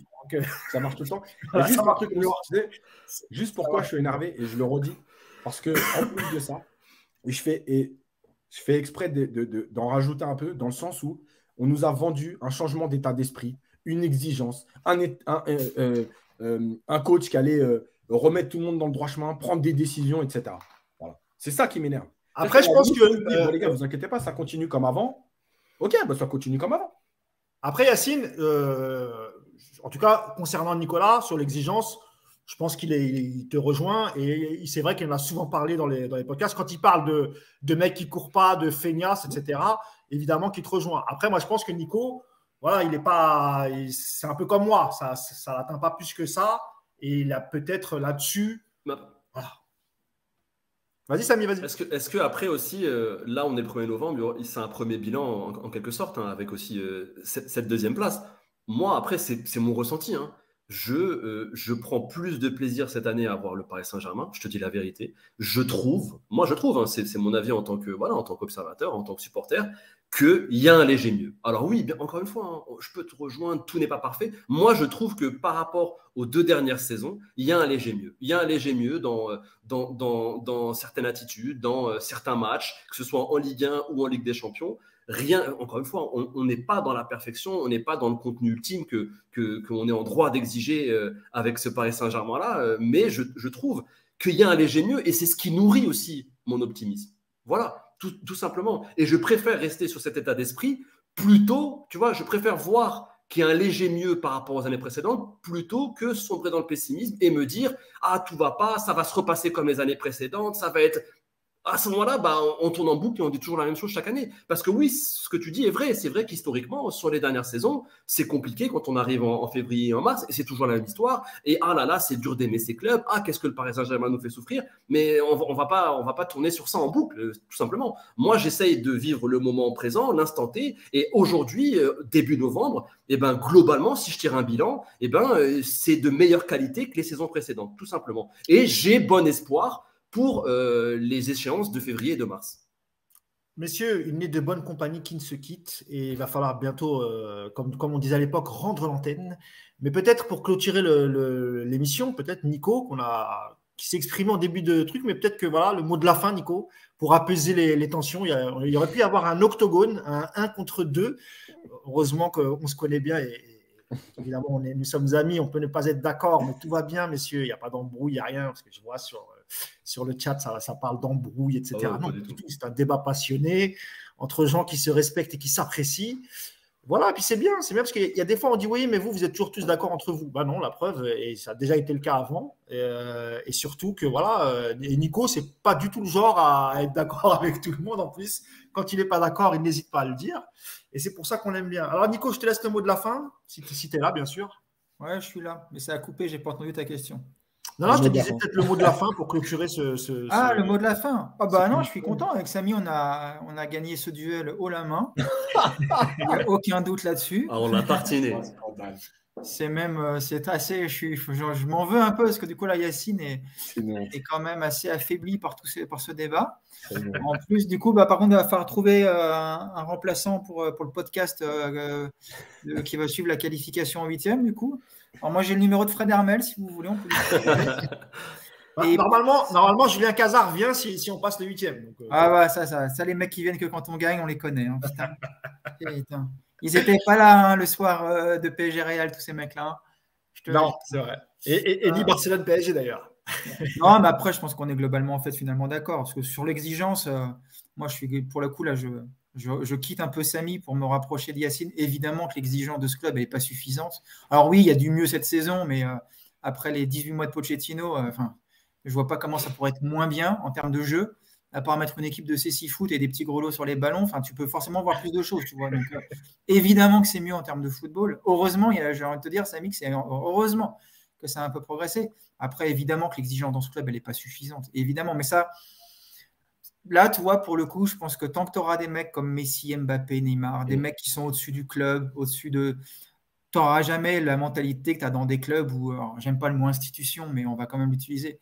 Voilà, l'institution, au Real, il n'y a personne qui est plus grand que le club. Voilà. À Liverpool, on en a parlé aujourd'hui, il n'y a personne qui est plus grand que le club. Même quand il y avait Cristiano Ronaldo au Real Madrid, Cristiano Ronaldo, tout meilleur joueur du monde qui était à l'époque, il était en dessous du logo du Real, tu vois. Le problème du PSG aujourd'hui, c'est que tu as des joueurs qui sont au-dessus de tout et que ces mecs-là, ils font un petit peu comme ils l'entendent, quoi. Tu vois, le match de Messi hier, je suis désolé, on n'a pas trop parlé de Messi, mais un mec comme Messi hier, un joueur lambda qui ne s'appelle pas Messi, fait un match comme hier, mais au bout de 20 minutes, il est sous la douche au bout de 20 minutes, tu vois. Bon, voilà, le PSG, tant que tu auras des mecs comme ça qui seront à ce niveau d'importance par rapport au reste, cette exigence-là, c'est eux qui vont la décréter, malheureusement, quoi. Donc, merci voilà. en tout cas. Mais merci. bravo Yacine, bravo Samy, en tout cas, belle victoire dans ce débat. On est ensemble, Nico. On l'a tartiné, le Ahmed, là. Il a tartiné du tout. Ça a sorti la sulfateuse à 2 contre 1, mais si vous n'avez pas honte. Mais il va s'en remettre, Yacine. En tout cas, Yacine, tu as eu beaucoup de supporters sur le chat. Hein. Il y en a quand même préconisé de retirer toutes vos interventions et de Mais il a une commu de ouf. Hein. Tu vas les appeler comment? C'est fou, une commu de ouf. Hein. Comme quoi Les Amners. Ils s'appellent les Amners. Les Amners, ouais, un truc comme ça. Ou les Yassinos ou un truc, mais il y a un truc de fou. Hein. Comme quoi, pas sûr que je l'ai perdu le débat, monsieur Nicolas Puravo. Par contre, sa communauté, on va. Ah, tu vois? Il a appuyé sur le bouton. C'est Yacine, il a censuré. Pac. Ça y est, je suis de retour. Ouais, c'est bon, on t'entend, Nico. Je disais, sa communauté, c'est le chemin du petit four. ouais. Non, mais en tout cas, c'est bien. Ça donne des débats passionnés. D'abord, je voulais aussi, avant tout, remercier tous ceux qui étaient sur le live. On était 200 en moyenne aujourd'hui. Donc, franchement, merci beaucoup. N'oubliez pas d'activer la petite cloche, de vous abonner. Mais je pense que c'est les Yacinettes. On propose les Yacinettes. Allez, ça peut être pas mal, les Yacinettes. Hein. C'est pas mal. Mais c'est vrai que Yacine, voilà, en termes de popularité, il nous mange tous les trois, les mecs. On peut avoir raison 1000 fois, il peut avoir tort. Il aura toujours quand même le public qui le soutient. C'est tout à fait normal, Yacine, ne t'inquiète pas. Il n'y a pas de souci avec ça. Je disais donc, je vais d'abord remercier tous les gens présents sur le live. Vous êtes de plus en plus nombreux à nous suivre. Donc, n'hésitez pas à parler de vous autour de nous, à tous vos amis qui supportent le PSG, qu'ils s'abonnent et on mettra toujours un peu plus de contenu. Et vous dire que, voilà, si on a pu faire un podcast, une émission de meilleure qualité, c'est parce qu'on a découvert, on en parle un peu de temps en temps dans le podcast, mais c'est bien de le dire parce que c'est français et c'est pas du tout sponsorisé. On le fait vraiment gratuitement. C'est une application qui s'appelle Narrative. Et pour ceux qui veulent faire du live sur Twitch, sur YouTube, sur ce qu'ils veulent, voilà, il y a une version évidemment payante qui vous donne accès un peu plus à un meilleur contenu, on va dire. Mais vous avez aussi une version gratuite. Donc, c'est bien pour commencer. Et puis, il faut toujours donner de la force aux petites entreprises françaises qui démarrent. Et oui, Yacine, vas-y, rapidement. C'était juste par rapport à Narrative, justement. Pour ceux qui connaissent, il y avait StreamYard, en fait. Et nous, on utilisait StreamYard justement au début. On a découvert Narrative et en fait, c'est plus simple. On peut faire plein de choses avec. Et c'est comme ça d'ailleurs qu'on est arrivé sur Twitch. Voilà, pour ceux qui connaissent un peu les différentes plateformes qui te permettent de diffuser en live, ça ressemble à StreamYard, mais c'est vraiment plus complet et plus intuitif en fait. Donc voilà, s'il y en a qui s'intéressent, vous allez sur le site et sur l'application sur téléphone. Mais voilà. Merci Yacine. Dernier mot, Samy, c'est bientôt la Coupe du Monde. Est-ce que tu as une actu? Fais un peu de pub quand même pour notre ami journaliste, Samy Mojtabi. Qu'est-ce que tu nous fais pendant cette Coupe du Monde, Samy? Je vais principalement suivre l'équipe du Maroc pour quelques médias marocains, notamment 2M, pour une chaîne. Non, attends. On fait une pause là. Mon frère, mon ami Samy Mojtabi va apparaître, parce que moi j'ai 2M, je vais te suivre. Ouais, avec plaisir. 2M, c'est la chaîne un peu, la première chaîne. Oui, ça. Sur 2M et sur Radio 2M, parce que j'ai quelques amis, quelques collègues là-bas, donc je ferai quelques interventions. Aussi sur Alcas, qui est la chaîne, qui est la première chaîne de sport au Qatar. Ouais. Donc là aussi, c'est sur la France et sur le Maroc. Et le retour du Club des 5, normalement, qui devrait arriver, je pense peut-être, avec Yacine aussi, qui sera aussi présent. Ouais. Où là, on sera présent sur tous les matchs de la Coupe du Monde, normalement. Ça devrait arriver très bientôt. En tout cas, ça va être sympa. Il y a une belle actu. La Coupe du Monde, elle arrive bientôt, donc vaut mieux que ça arrive bientôt. Ah ouais, il faut. Peut-être une actu, Nicolas Puravo, je ne sais pas. Si tu veux faire passer quelques annonces, quelques montres avant, je ne sais pas. Écoute, moi, je suis en train de préparer le concours d'équitation des JO à Versailles, donc aucune actualité Coupe du Monde. Ah ouais, non, c'est sérieux, c'est une blague là. Ah, c'est ton jamais avec toi, attends. C'est ton jamais. Non, j'aime pas les chevaux. Comment il dit ça? J'aime pas les chevaux. Non, moi je vends des montres, tu sais, moi le football c'est fini. Hein, oui, c'est vrai que tu as quitté le monde médiatique, Nicolas. Après, tu peux vendre des montres aux footballeurs. Je pense lancer un podcast Rolex United assez prochainement. Et sinon, non, en tout cas, je suis content pour Samy. Mais par contre, sur le traitement du Maroc, du coup, elle va être assez rapide, la Coupe du Monde. Quoi. Tu vas avoir du temps libre. Hein. Ça va être isolé, ça va être ressorti sur le réseau. Et là tu auras une commune énervée qui va venir sur toi. Attention. Le Marocain est chafouin. T'inquiète. Tous les supporters du Maroc qui regardent ce podcast, hein, n'oubliez pas ce que vient de dire Nicolas Puravo. N'hésitez pas à aller le pourrir sur Twitter. Hein, il le mérite. On ne touche pas au Maroc. Moi qui comptais t'inviter chez moi à Marrakech. C'est qui vos adversaires? Croatie, il y a la Belgique, Canada. Ouf, la Belgique, ça va faire mal ça. Qui d'autre? Croatie, Canada. Non mais ça passe. Ça passe. J'ai annoncé un 8e de finale face à l'Allemagne. Voilà. Écoute, prenez un point contre le Canada déjà et puis on en reparle. D'ailleurs, face à la Belgique, c'est un peu comme en France, hein, grosse communauté marocaine en Belgique, donc le pays risque d'être un peu divisé lors de ces rencontres. Je pense qu'on va s'arrêter là, messieurs. Merci encore. Merci beaucoup, Samy, d'avoir été avec nous, debout pendant 2 heures. Quel courage. Franchement, cool. Ça force le respect. Merci à Nico, malgré une connexion dégueulasse. Merci à toi, Yacine. Voilà, tu es le grand vainqueur du podcast. Tu les as tous laminés à 2 coups. Bravo. Franchement, je te tire mon chapeau, Yacine. Bravo, félicitations. Et on va essayer de se retrouver peut-être comme le match dimanche est à 13h. On va peut-être se retrouver juste après, pour une fois qu'on peut débriefer un match juste après. En espérant que ça se passe bien, qu'Yacine ne soit pas trop énervé, parce que alors, quand c'est juste après les matchs, Yacine, c'est un peu compliqué parfois. Donc on verra, c'est pas sûr.